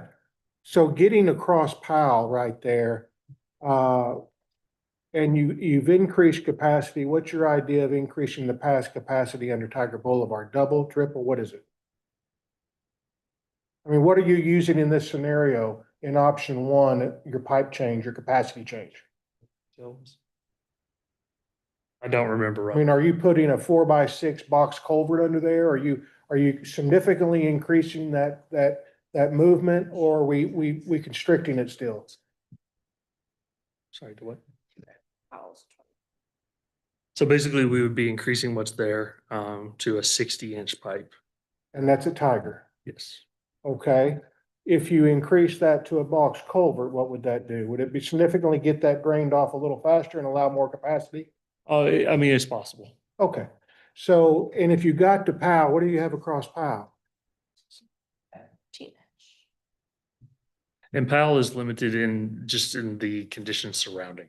Yeah, and the elevation surrounding. So you'd have to do it, you'd have to be able to get the inlet in there. So you'd have to have some grading changes to be able to get that inlet and exit to work properly. Correct. So. Or put in some form of I'll call it a low water. Lack of a better word, an inlet structure in the grading to allow that to drain off into this inlet. But if you were able to swell that in front and behind, you can increase that pipe size. Possibly. Because that's the bathtub drain. Mhm. So Mayor, I really appreciate this, look at this.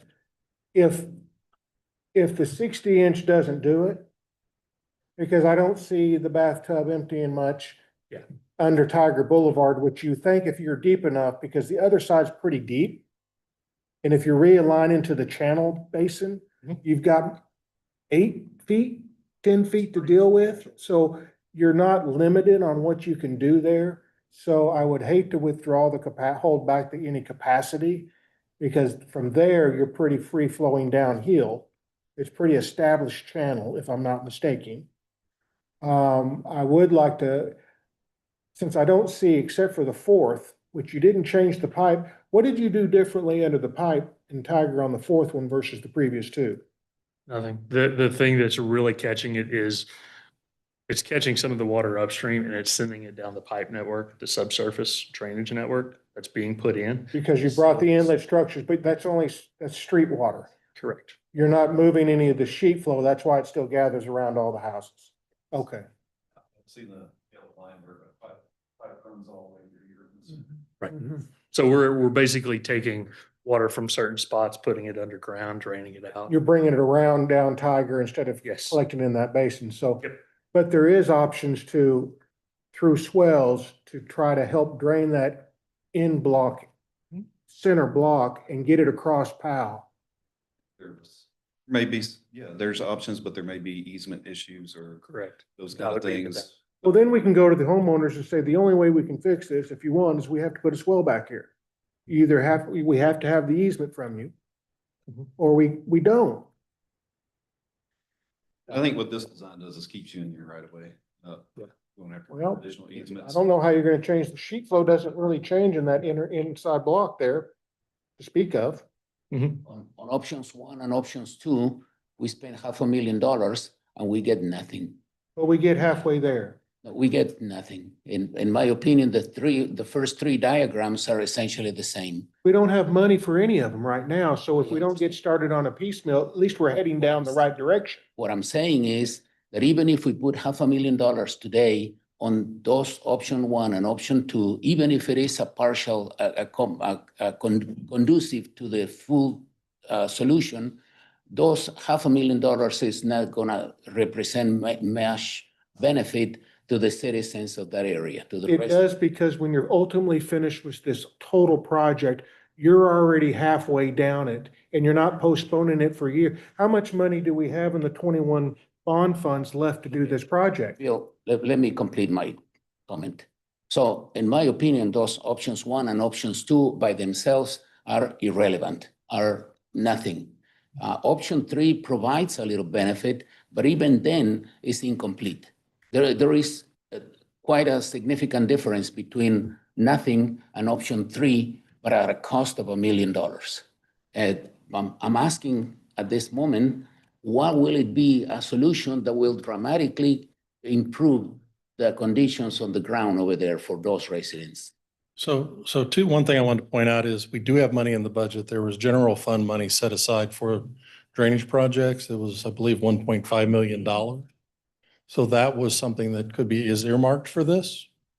That isn't bond money, it is general fund money. We don't have any more of the 21 bond funds for this project. No. Okay, Yeah. it was earmarked for. One thing I wanted to point out, because you, Holly, I believe had mentioned houses that are getting water in them. I am only aware of one house that actually got water in it. And that is referred to as the banana house. I don't know if they're here, but it's just to point it out. This home. And if you look, there's not much change in these images because this water is still there. But if you get to this image, you're starting to see dry land around some of the sides of that house. So there is an improvement made in the storms for the one home that I'm aware of that is flooding. Now, we had a lot of people complaining about water in their yards, but I had no documentation of a house getting water. And I did want to kind of go over that, like, and I forgot to bring it down. I pulled all of my drainage concerns from 311 and it's pages. Most of those we have dealt with by going and cleaning a ditch. Now that becomes a maintenance thing for us that we have to clean, so, the drainage projects we're putting in front of you, the three that are in the budget are ones that water is getting in the home. There is a big challenge with the public because we have yards that flood, and we have a good number of them in 311. And so, and you can see what the cost is to try to start to address drainage. So I think some understanding of that is something we've got to help the public with. We are trying to prioritize based on where we know water has gotten into the home, and we're trying to put those projects based on the budget we've put allotted and prioritized. So this is one of them. So we have in our budget to do option 3, which is obviously the only one that really makes any difference and does the whole thing. I'll have to defer to Olson on what the price was because I didn't remember the number off their It slide. was 816. Yeah, so there's 1.5 million assigned to, that was put in the budget to cover this project. Even the full one, doesn't seem like we're getting a whole lot of bang for our buck. Is that pretty typical, or does it seem like we're not getting as much progress as we usually get in a project? So this one is unique because, as Bill has pointed out, a lot of this, could you go back to that slide? Thank you very much. And I'm just going to use an area as an example. The new complaints we got about water in the backyard were along this road. And this is a case where the backyards from these properties flow to the north, right up against the back of these homes. And then they flow east from backyard to backyard. And there's planter beds and fences that are holding that water back. So a later project could be running a swale or a ditch or a pipe across these backyards to drain them to the pipe. They don't have anywhere to go right now, and all of them end up flowing around this house. Where they're caught in the pipe out here, they're getting piped around the house up to the north. So, and these are less than, and you're seeing numbers here that represent 8 to 12 inches of water during a rainfall event where it's rains 10 year, where it's rained 5 or 6 inches over the day. And there's puddle in the backyard. Not getting to the house. Some of the houses don't have gutters on them, so that water's just dumping right in the puddle in the backyard. Those are typically more private homeowner resolutions than they are city projects. This is providing a collection system to get some of that water out of the water. Biggest impact is around, we're keeping all this water from flowing down the street and down their driveway. Carl and Maria's house, What will it be another solution, more expensive solution to provide a better result? To get rid of all of those, we'd have to start building designed drains or swales or ditches up every one of those fence rows. So is that possible in starting option 3, but then also going to those neighbors to try and get easements to fix, to do what we need to do? The question I think would be, is the city going to go start paying to drain people's wet backyards? So I think that's because we have more than these that have wet backyards. So the 1 point, what'd you say? And we, 1.5 million, 1.2 million? That's the budget that is out there is 1.5 million. But that's for the 3 projects, not just. That's their individual line. Nutmeg has its own budget, and Southwest Second and O has its own budget. So the budget for this is 1.5. This project. There was 1.5 available. Finance said, can you put it in for drainage budgets? I said, absolutely, because we need to fix these things. And it's in there. These are engineers' estimates. They aren't bids. We need to get the bids in before we know exactly what that's going to cost. We bid a project at Southwest Second and O, which also has water coming through homes. It, believe the, you guys don't know if off the top of your head, I've got it here. Let me just read it. Southwest Second and O, and then is the The other second one's not. project, and then Nutmeg is the third, correct. So Nutmeg. those are the three planned for 2026. These are the three planned drainage projects So that are budgeted. in that you guys reality, passed in with- the budget. If, without going into, to drain people's yards, this does what we need it to do, Yes. to keep water out of people's houses. And if the original maps went to have a yellow color on them where you're getting more than a foot of water in your yard, this was designed to pick up the yellow areas and on FTN's original study, which is the worst flooding. There is I mean, if it rains 8 inches, you're probably gonna have water standing in most of the Yeah, yards in town, so. We've done a lot of this work in downtown, and I will say we have, where complaints were coming in, we have addressed that in a lot of places. This needs to be done all over downtown. You got old infrastructure. This is, Wet I mean, backyard discussion. so, I mean, you gotta start somewhere. We're trying to prioritize where we think we have water in homes. And that's how we're working through it.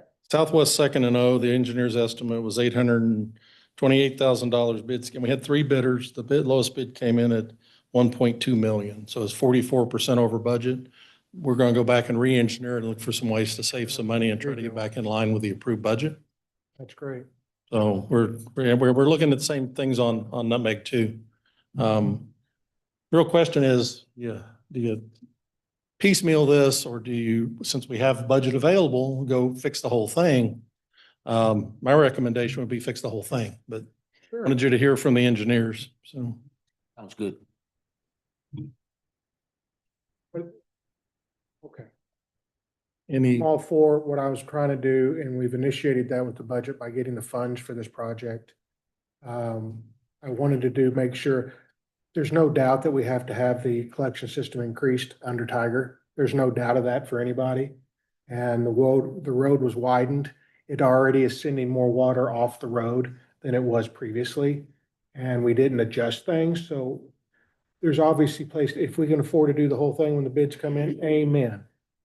But I like what you're talking about, rebidding that, re-engineering it to make sure it comes in on our estimate or less. and one of the things we're doing is, it was the direction of the council in general to focus on where houses were flooding.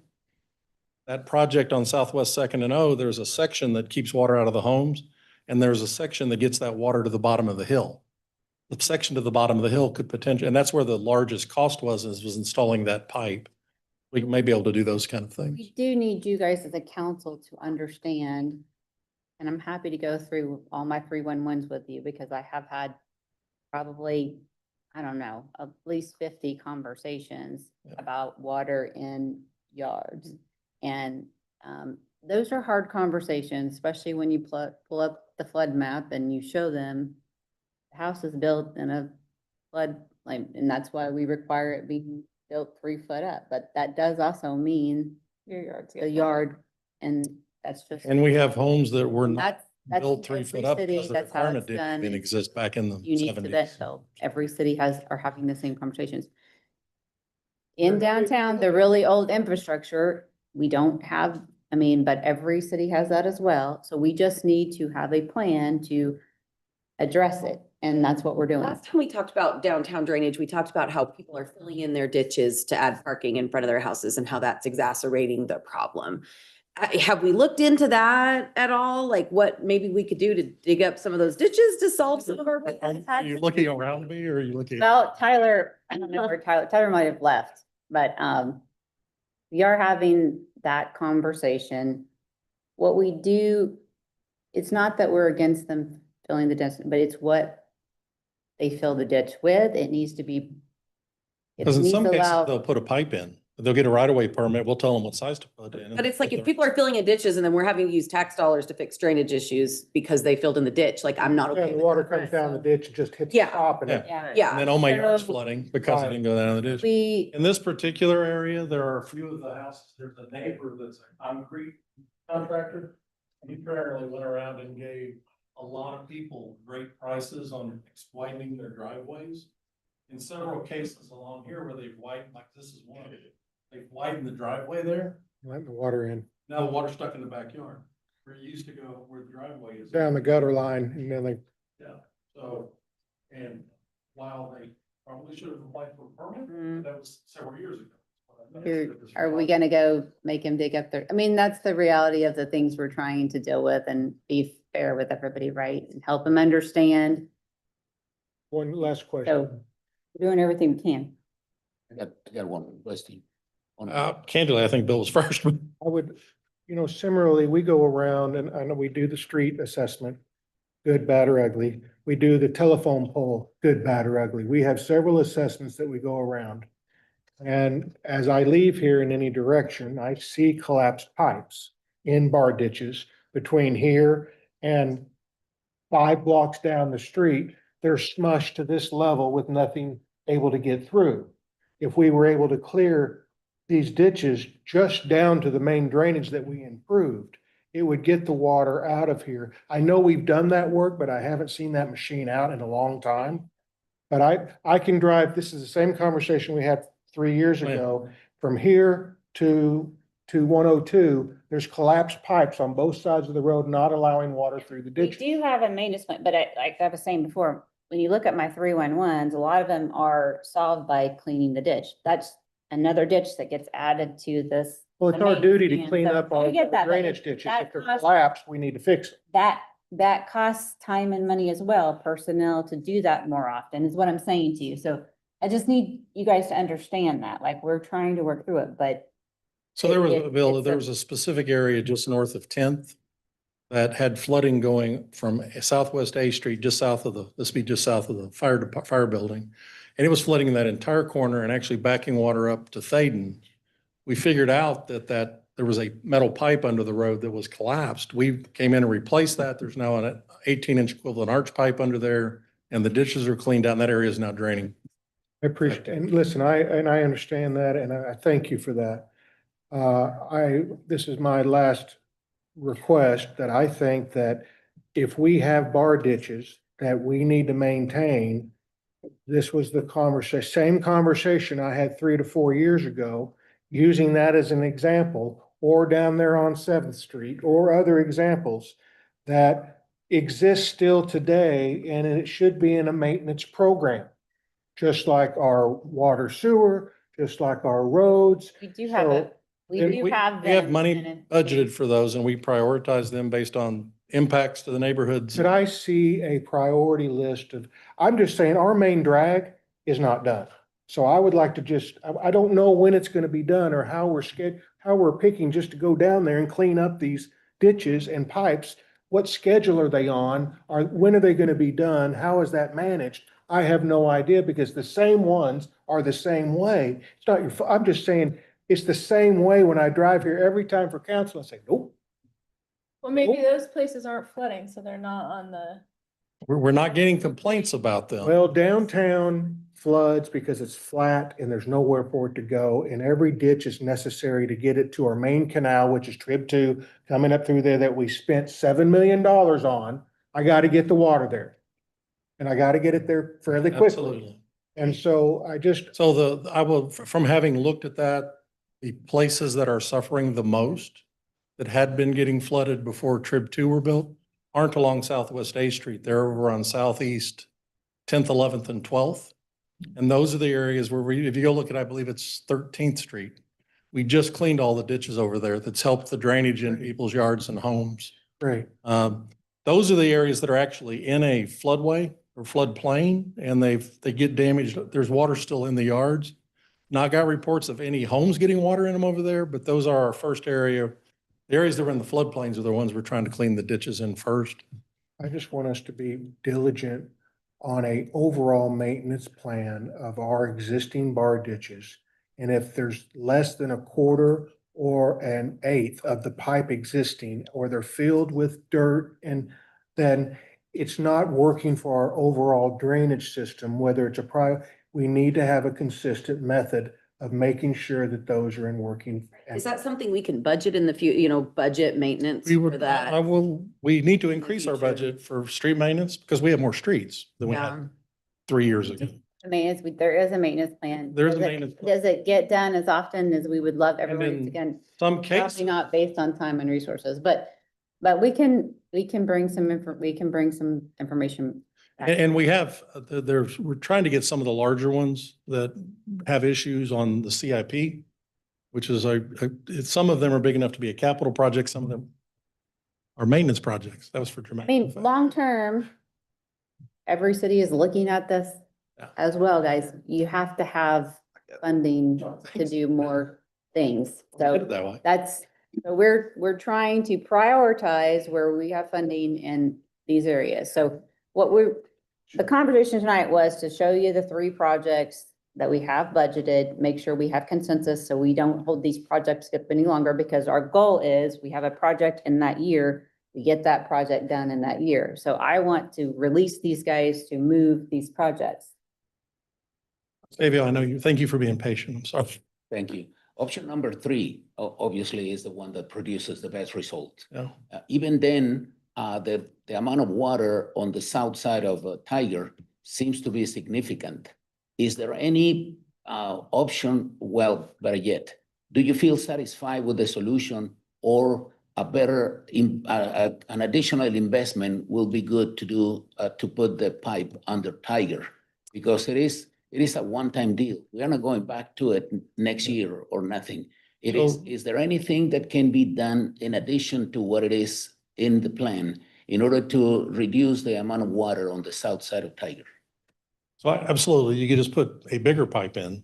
That is kind of a unique spot in this area because it is not a flat spot. It is a valley. And that house you see just to the west of it sits multiple feet above the bottom of the channel. So it's not like just a half a block south where it's just flat as a pancake and you're trying to get water to move. So because it's a low V, you're almost always going to get some water backing up into it. I've had a report from the current resident that she has had water up into the porch in the current condition. But if you look at the levels in there, see how the blue goes, dark blue, dark blue, dark blue, light blue. That light blue is not a threat to her home. So that is an adequate solution. Perfect. Yes, in my opinion, and I believe our engineer's opinion. You want to argue with that, you're welcome to. Thank All right. you. I'm done. Thank you. Good to see you guys. Mm-hmm.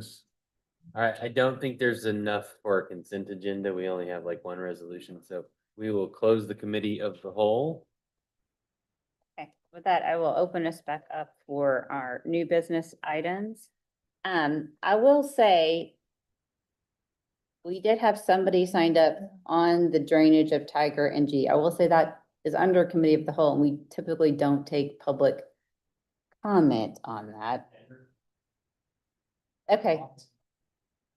Okay. I was like, I just wanted to make sure it wasn't somebody from, okay. So with that, I think we will go to new business if you're okay with us moving forward. No, he wants I think You do want to speak? I'm not sure.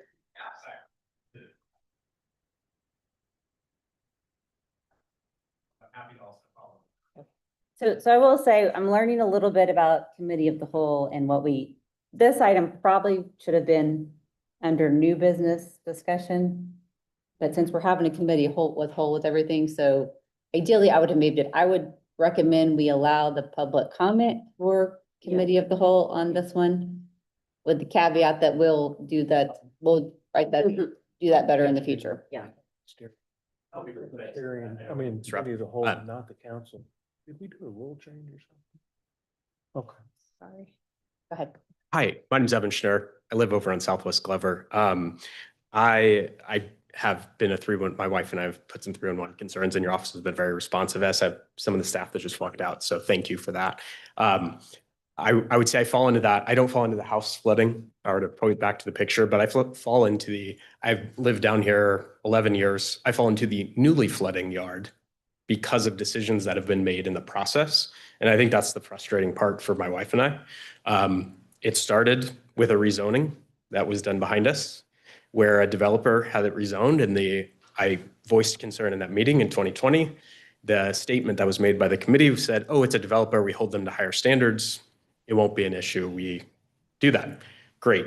It was instead split up, sold off to 4 individual landowners.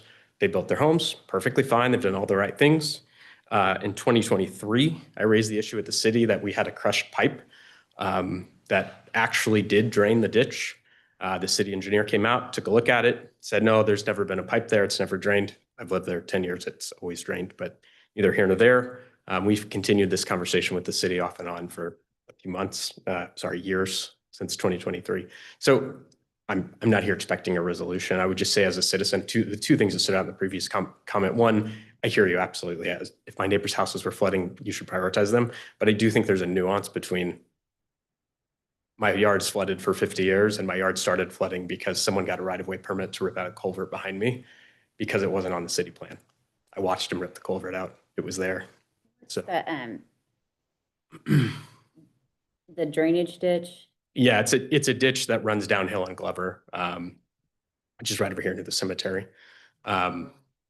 There was a culvert there. It wasn't on the. Is that something that can be cleaned that is helpful? Is that what? No, unfortunately, now that's what we asked for. Unfortunately, when the home was built behind us, the right-of-way permit was approved.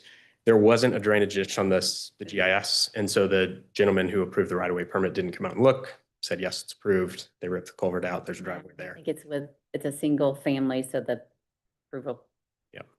So again. So that I will, not that it's gonna help you now, but that is a challenge for us that we do need to work through the process, and I hear what you're saying, because I have people in my office often, and I'm trying to explain, and I get it, your yard wasn't flooding and it is now, so that's just the reality of the things that we're dealing with, so I appreciate you coming. So thank you for letting me come up and comment. Happy to answer any questions. Appreciate it. Okay, item number 1 under new business is the boards and commissions process that is in your agenda package.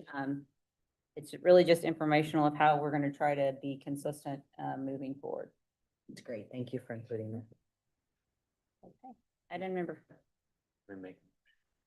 Would you like to make? I make a motion to suspend the rules requiring ordinances be read on 3 separate days and further move all ordinances and resolutions be read by the title only. Second. So moved. Oh, Motion and second, roll call, please. Acre, Yes. Eva, Yes. Suter, Yes. Richardson, Yes. Burkhart, Yes. Hook, yes. Sanchez, Yes. Patterson. Yes. Item number 2 is a public art advisory committee appointment of Catherine Bays. Second. We have a motion and a second. Roll call, please. Siba, Yes. Suter, Yes. Richardson, Yes. Burkhart, Yes. Hook, Yes. Sanchez, Yes. Patterson, Yes. Acre. Yes. No, I just point of order. I've had deviated septum surgery, so I have stents in my nose, so I can't breathe out of my nose. So I'm sorry if I'm sounding weird. It'll be fixed tomorrow. Item number 3 is a public hearing and arts vacating alley street right away. At this time, I will open that public hearing. Is there anyone in person or online to speak on this item? Seeing and hearing none, I will close the public hearing. New business item number 3, ordinance vacating right-of-way and establishing a utility easement located between lots 10 and 11 and lots 9 and 12 of Block 1 of Smarts addition to the city of Bentonville, Arkansas, Benton County, Arkansas, VAC 25-0028. In a second, any other discussion? Roll call, please. Suter, Yes. Richardson, Yes. Burkhart, Yes. Hook, Yes. Sanchez, Yes. Patterson, Yes. Acre. Yes. Siba. Yes. Item number 4 is a public hearing and ordinance vacating utility easement. This time I'll open the public hearing for anyone online or in person to speak on this item. Seeing and hearing none, I'll close the public hearing. New business item number 4, an ordinance vacating a utility easement located at Lot 2 of 102 West subdivision of the city of Bentonville, Arkansas, Benton County, Arkansas, VAC 25-0030. Second. Second, any other discussion? Roll call, please. Gayatri. Yes. That's easier to say. Sorry. Uh, Burkhart. I was only laughing because that's the first time I've really heard Richardson in public, so I was like, are you used to that yet? Hey, well, I Yes. can't do what you can. Yes. Hook, Yes. Sanchez, Patterson, Yes. Acre, Yes. Siba, Yes. Suter, Yes. Item number 5 is a resolution for an agreement with DeLeon Business Solutions for EMS ambulance billing services. New business item number 5, a resolution authorizing the mayor and city clerk to enter into a professional services agreement with DeLeon Business Solutions LLC, doing business as Trinity Billing for EMS ambulance billing services and for other purposes. Second. Motion and a second. Any other discussion? All in favor? Aye. Aye. Any opposed? Passes unanimously. We don't have any utility board items, so we'll go to planning. Item number 1 is a property line adjustment of lot 7 of Highlands West Edition. Planning item number 1, an ordinance accepting a property line adjustment of lots 5 and 6 of Highlands West Edition, creating new lot 7 of Highlands West Edition to the city of Bentonville, Arkansas, and for other purposes. Project number PLA 25-0034. So moved. Second. Motion and a second. Any other discussion? Roll call, please. Burkhart, Yes. Hook, Yes. Sanchez, Yes. Patterson, Yes. Acre, Siba, Yes. Suter, Yes. Gayatri. Yes. Item number 2 is a property line adjustment of lot 15, block 3 of Fairfield Edition. Planning item number 2, an ordinance accepting a property line adjustment of lots 11 and 12, block 3 of Fairfield Edition, creating new lot 15, block 3 of Fairfield Edition to the city of Bentonville, Arkansas, and for other purposes. Project number PLA 25-0027. Second. Motion and a second. Any other discussion? Roll call, please. Yes. Sanchez, Yes. Patterson, Yes. Acre, Yes. Siba, Yes. Suter, Yes. Gayatri. Yes. Burkhart, Yes. Item number 3 is a lot split of lots 14 and 15 of block E of Orchard Edition. Planning item number 3, an ordinance accepting a lot split of the west 60 feet of existing lots 1, 4, and 5, block E of Orchard Edition, creating new lots 14 and 15, block E of Orchard Edition to the city of Bentonville, Arkansas, and for other purposes. Project number LS 23-0057. Second. Motion and a second. Any other discussion? Roll call, please. Sanchez, Yes. Patterson, Yes. Acre, Siba, Yes. Suter, Yes. Gayatri. Yes. Burkhart, Yes. Hook, Yes. Item number 4 is a property line adjustment of lot 57 of Dickens Edition. Planning item number 4, an ordinance accepting a property line adjustment of lot 4 of Dixon's Addition, creating new lot 57 of Dixon's Addition to the city of Bentonville, Arkansas, and for other purposes. Project number PLA 25-0033.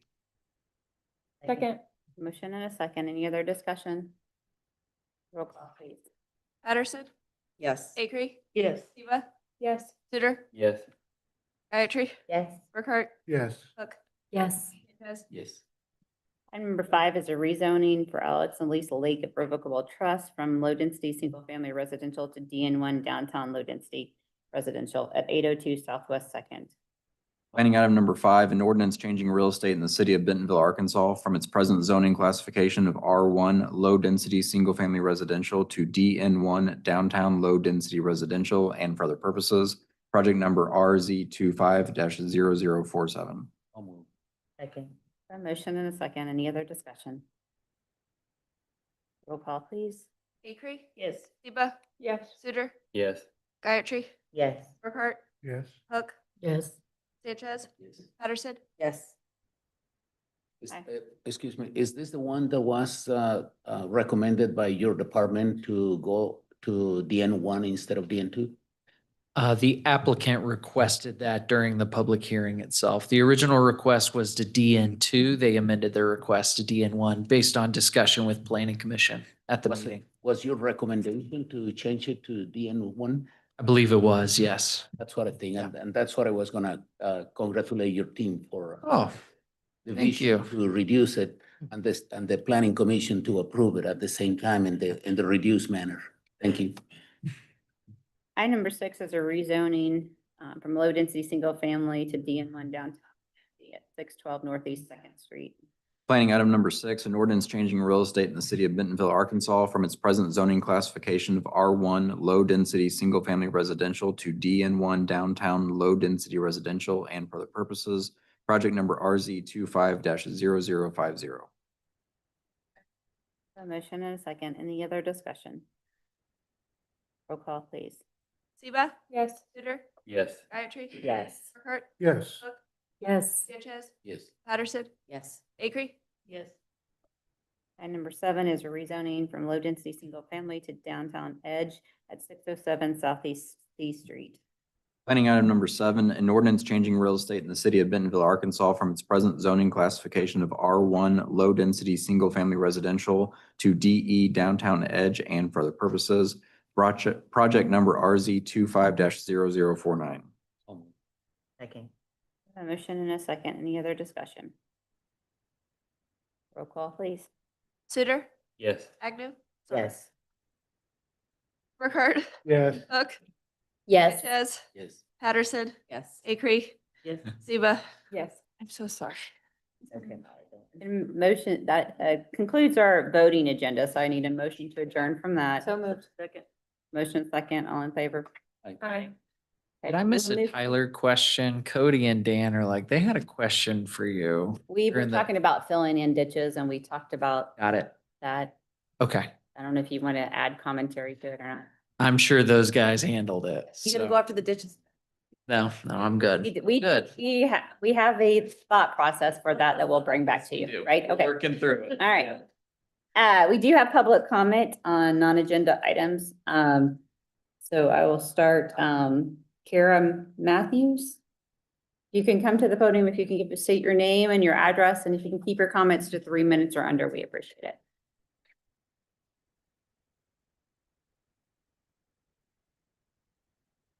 I think. Hi, I'm Kara Matthews. I'm a resident at 1305 Northeast Third Street. In Bentonville, I have some neighbors here with me as well. This is a topic I've spent quite a bit of time on since I discovered the plans to construct two-sided sidewalks in our dead-end neighborhood last Thursday. It will be difficult for me to hit 3 minutes, but I'm really going to try. I don't know if you all are aware of these plans, but I am personally a fan of connecting safe streets here in Bentonville.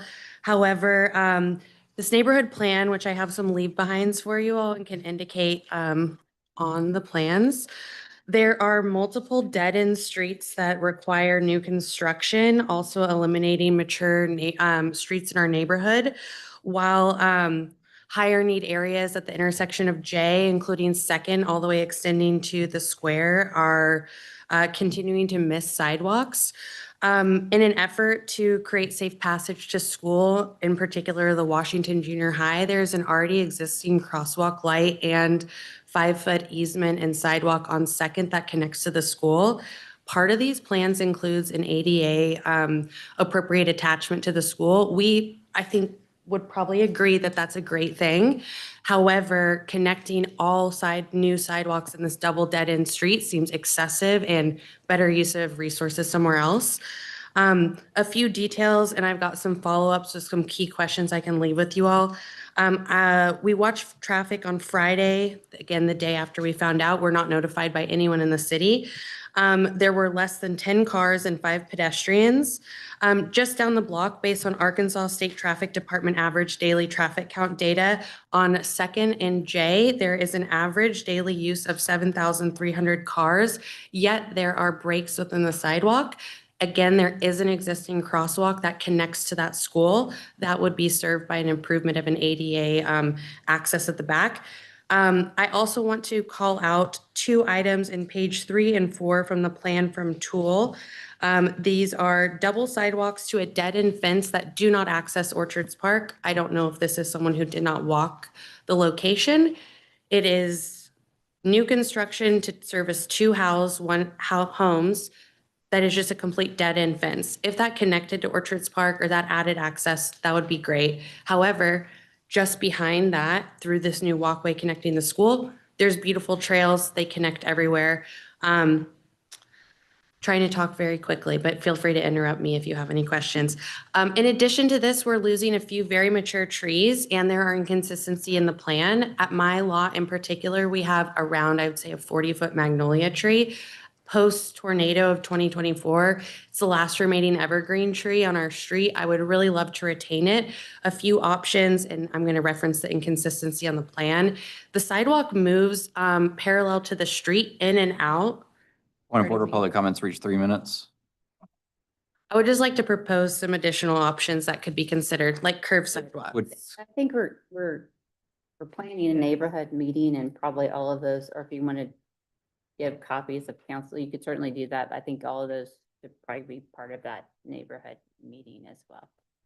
I received an email on the way here that there would be a neighborhood. Yeah, meeting, so- I think we're trying to, Yeah. I don't know, I think we had somebody meeting with some people in your neighborhood last night, and then we're trying to gather everybody's information to get together a meeting. Yeah, it's a bit So- concerning because we're hearing mixed messages. We didn't hear any of this from the city, and it sounds like we were almost discouraged from coming here last night. And there's also word that people have been told that I was okay with my 40-foot tree being replaced by a 5-inch tree. I haven't spoken to anyone at the city, so.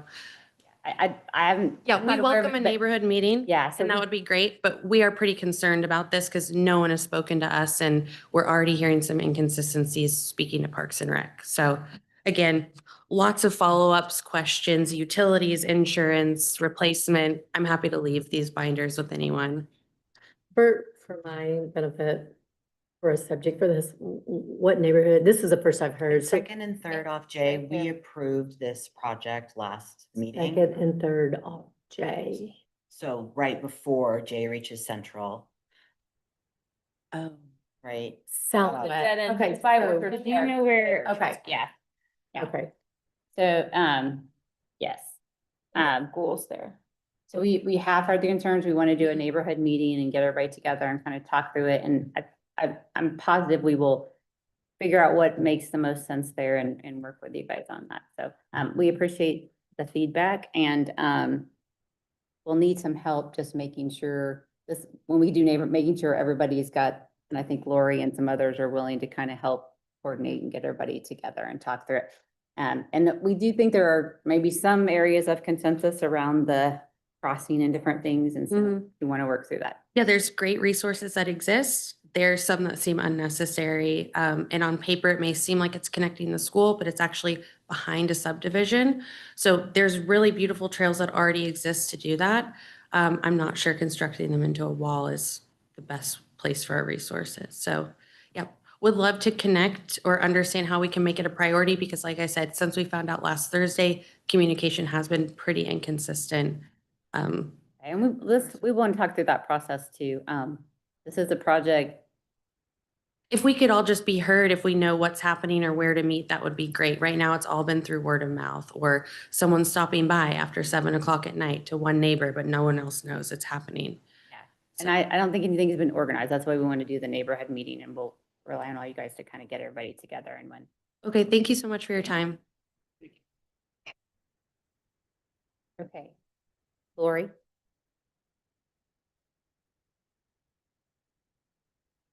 Hi, everyone. My name's Lori Carter, and I also live on Northeast Third Street. I also have the same concerns that Kara has.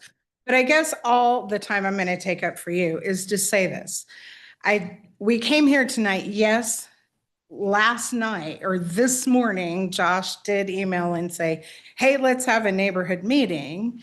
I feel like that's kind of, a little too late.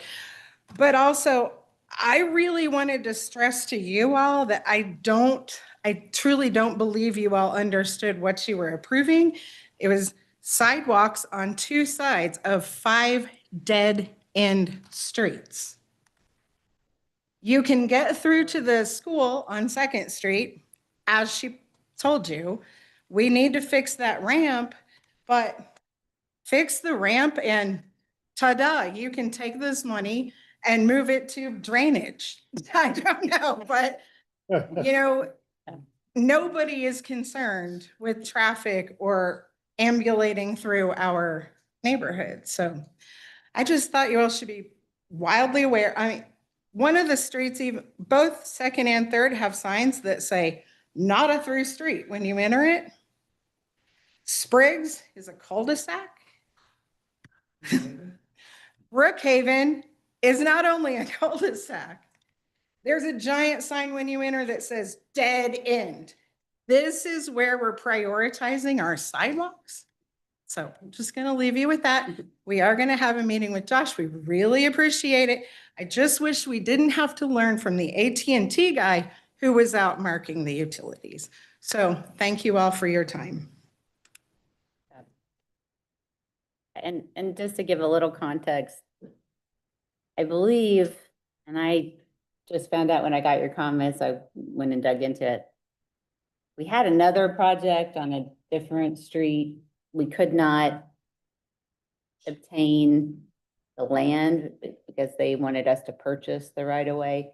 These neighborhoods are some older neighborhoods, and I think the intention behind it was well, but our ability to, we should have communicated with neighbors on the front, and I think this is going to be definitely a learning experience. Yeah. It's easy to obtain. Is it the right choice? And I agree with you. I think you're absolutely right on that, and that's the conversation. It's because you Yeah. you then need, yes, one more place to put all that money and And- burden, headache and Yeah. tearing down 40-foot magnolia trees. Yeah, and I think that's some of the challenges. Parks and Rec are not here, but I think they'll kind of walk through that with you guys as well. And I apologize that it's hit you guys like it has, because I don't think that's ever our intention from the city. So, okay, Cecilia Hicks.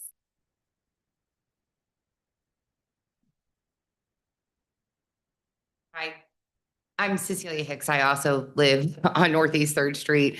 I think you can tell that there's a lot of passion here about what's happening to our neighborhood. I think the big things that I want you guys as council members to take away are, I've heard a lot of opportunities that have been spoken about tonight of places that we can allocate this money that's really going to make a bigger and better impact. I would like people's yards not to be flooded. We don't really have that problem over here.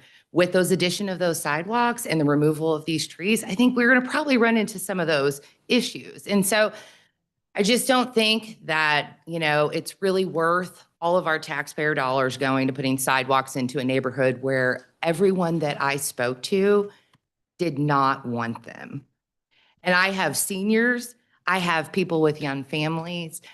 For me, this hits home. I'm one of 3 people that's losing a tree. When I purchased this home in Bentonville 14 years ago with my daughter, at the time, we planted that tree.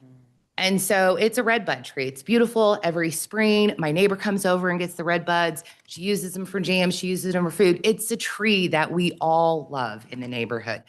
We feel the same way about the magnolia tree as well. Again, I think it just comes down to make it make sense, from a dollars perspective for us, or at least work with us and communicate with us, because we were really completely blindsided on this. And also the communication that's coming back from our Parks and Recreation Department. I can say that we're really not following protocol. I've worked in corporate. I know how these things should go. We should have communication first. I shouldn't be getting a phone call from a guy asking if he can meet me at 5:30 in the afternoon at my house to really kind of devise his plan before he talks to his boss in the next morning. I think we can be a little bit more professional about this, and we can actually come to the table, talk to our neighbors about this problem, and come to a better solution, or allocate those funds somewhere else in this city where it's needed. We don't have the foot traffic. We just don't. Surveying wasn't done.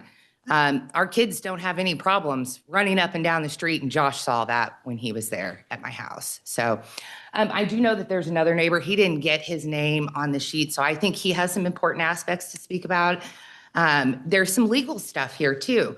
We're not quite sure all that's been buttoned up. And I think that as a neighborhood, do we go and speak to a real estate lawyer? I mean, I think we would be doing our due diligence in doing that. Is this really worth all of this? I think, let us have the neighborhood. I think we'll Right. get there. So Yeah. let's have I don't think y'all need to do that at this point. So, but, Thank you. you're not signed up, but I think It sounds like if there's somebody else that wants to speak, I'm assuming that council wants to allow that. Sure. I would very much like to hear from anyone that sat for 2 hours and wants And to. can I have one of your binders, please? It does sound like we are doing the right thing. Usually we get in trouble for not having a sidewalk. First time we've ever had Ever complaints had about a complaints sidewalk. getting sidewalk. First time. I agree, let's not put sidewalks where they don't belong and put them where they do belong. There's a lot of people who want sidewalks, so.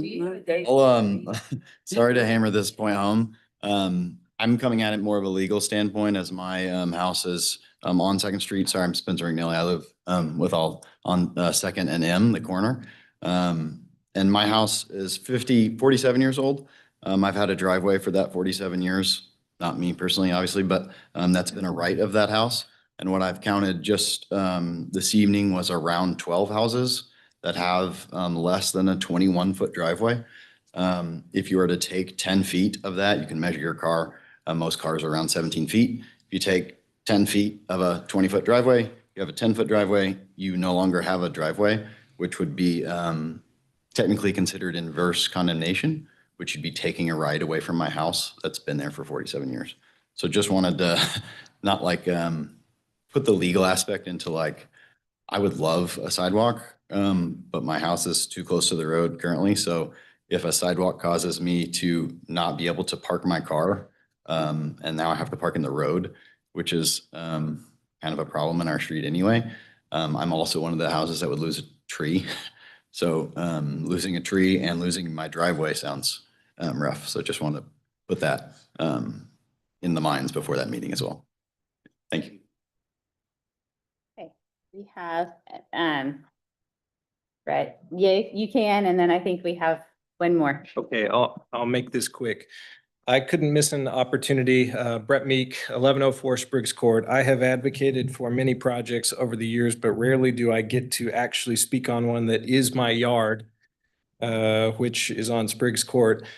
As somebody who has been following this project, as it made its way through the public process, I was very excited about the prospect of a sidewalk on our street. My wife and I have two small children, one 4 and one 1-year-old. Every day that the weather is permitting, my wife walks our son to Apple Glen Elementary, down Spriggs Court, up the street, and then down Second Street. The ADA improvements at the transition that is east of the intersection of M and Second are very well needed. It's a dangerous intersection. It's pretty easy, honestly, as it sits right now, to lose a stroller as you're transitioning down that street transition. So I think that's much needed. I do also want to speak to a neighbor that we have on our street, an elderly gentleman who walks every day to the Dollar General that's at the corner to buy the dinner that he needs daily. We do have a number of pedestrians up and down our street. We also have a large number of short-term rentals, which result in people heavily using the street to access pedestrian trails at Crystal Bridges and just downtown in general. So I know not everyone is in the mode of regularly using walking as a means of transit, but some people on our street and in our neighborhood do depend on it. And especially on the streets where no sidewalk is existing, Spriggs in particular, right now, I think this would be a great improvement. Now, that doesn't necessarily speak to, if you might be able to get by with one side of the street versus the other, as long as there is a facility on every street. I think that's ideal. And I obviously understand the citizens who are concerned about the loss of mature trees, which is a concern in our neighborhood for sure. But just wanted to voice the other side of the coin. We're excited about this project. I will gladly allow the city to construct in their right of way a pedestrian improvement at my house. So I just wanted to just voice that opinion. Thank you for your time. Mike. Thank you, Mayor and Council. I'm Mike Armstrong, 3602 Northwest Creekstone here in Bentonville. I'm running for a family court judge here in Benton County for Judge Francis' seat. That election is March 3rd. And I'm running because I believe that this community deserves judges who are experienced, who will listen with patience and compassion, and will always put children and families first. And I'll be that judge for our community. I've practiced law here in Northwest Arkansas for over 20 years. Start early in my career, I started out as a prosecutor here, prosecuting child sex crimes. I worked at the Children's Advocacy Center. My office was right there in that building, and I saw a lot of things I wish I hadn't had to see, and learned about a lot of things that I wish no child ever had to go through. And it made me realize just how important our courts are in protecting our children. And for the past 15 or 16 years, I've handled almost exclusively family law cases, divorces and adoptions, custody cases, the very same cases that Judge Schranz hears on a daily basis. And that means that on day one, I will have the experience to know how to work those cases, know how, and understand those cases, and to know how a decision I make on day one could affect families 2 months or 2 years or 10 years down the road. And that kind of experience, I think, would be invaluable for our community. And that experience has also taught me that the most important skill a judge can have is to listen. Listening is, I think, everything in this business. You can't do justice if you're not willing to truly hear somebody, their fears, their struggles, their hopes for their children. You're not going to find the truth as a judge unless you really listen. I believe that. I've been married to my wife, Amy, for over 20 years, raised 4 kids, so we understand the demands of family life. And I know this, when families break down, our whole community feels it. When justice is delayed or when children are left in a lurch, it hurts people in real ways. And that's why these jobs, there are 4 judicial spots open this year. That's why they're so important. So here's my promise. I promise to always work hard for this community, to approach every case with experience and patience and compassion, and to treat every single person who sets foot in my courtroom with dignity and fairness and respect, because that's what they deserve. And I think that's what our judges owe to our community. So it'd be an honor for me to serve, and I hope to earn your trust and your support and your vote on March 3rd. So thank you very much. And with that, I think we got to all public comment. Is there someone online with their, is there anybody? Okay. All right, with that, we will go to committee reviews. Utility board didn't meet, the library met. We have 2 new board members. They're all happy beginning their duties. I don't have anything. Traffic and signage met, and our big issue right now has to do with the newly installed 3-way stop and crosswalk on Northwest Third Street over by Kohler. And we had a large group turn out to discuss some alternative options. That stop sign, the 2 stop signs are at a 3-way, not at a 4-way, and they're at least 40 feet apart, and it's creating some confusion and problems. So we have agreed to bring it back next month and look for another solution. Nothing from me. Okay.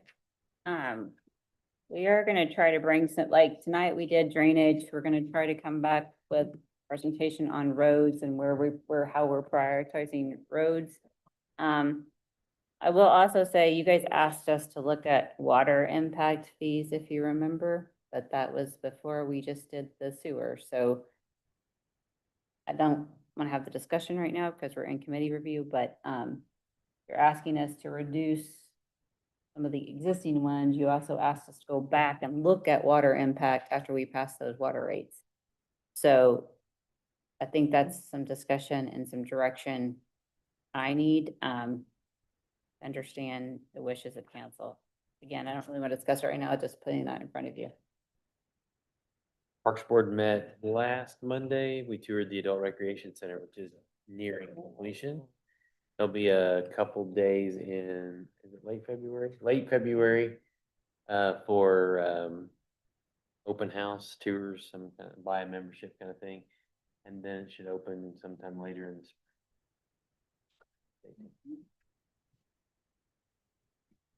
spring. Tree and Landscape actually meets Thursday. Okay, and your cell phones and you should have an email from Dennis. I think you said from everybody, but 2 of you. I won't call the 2 of you out. Look at your emails. Wasn't me. Get your meeting scheduled to do that. So get it scheduled with him. It was today. All right, I think that's everything. Thank you all. Now, next one. I swear my emails. First come, first serve, you get the biggest screen. I didn't know we were scheduled. Together.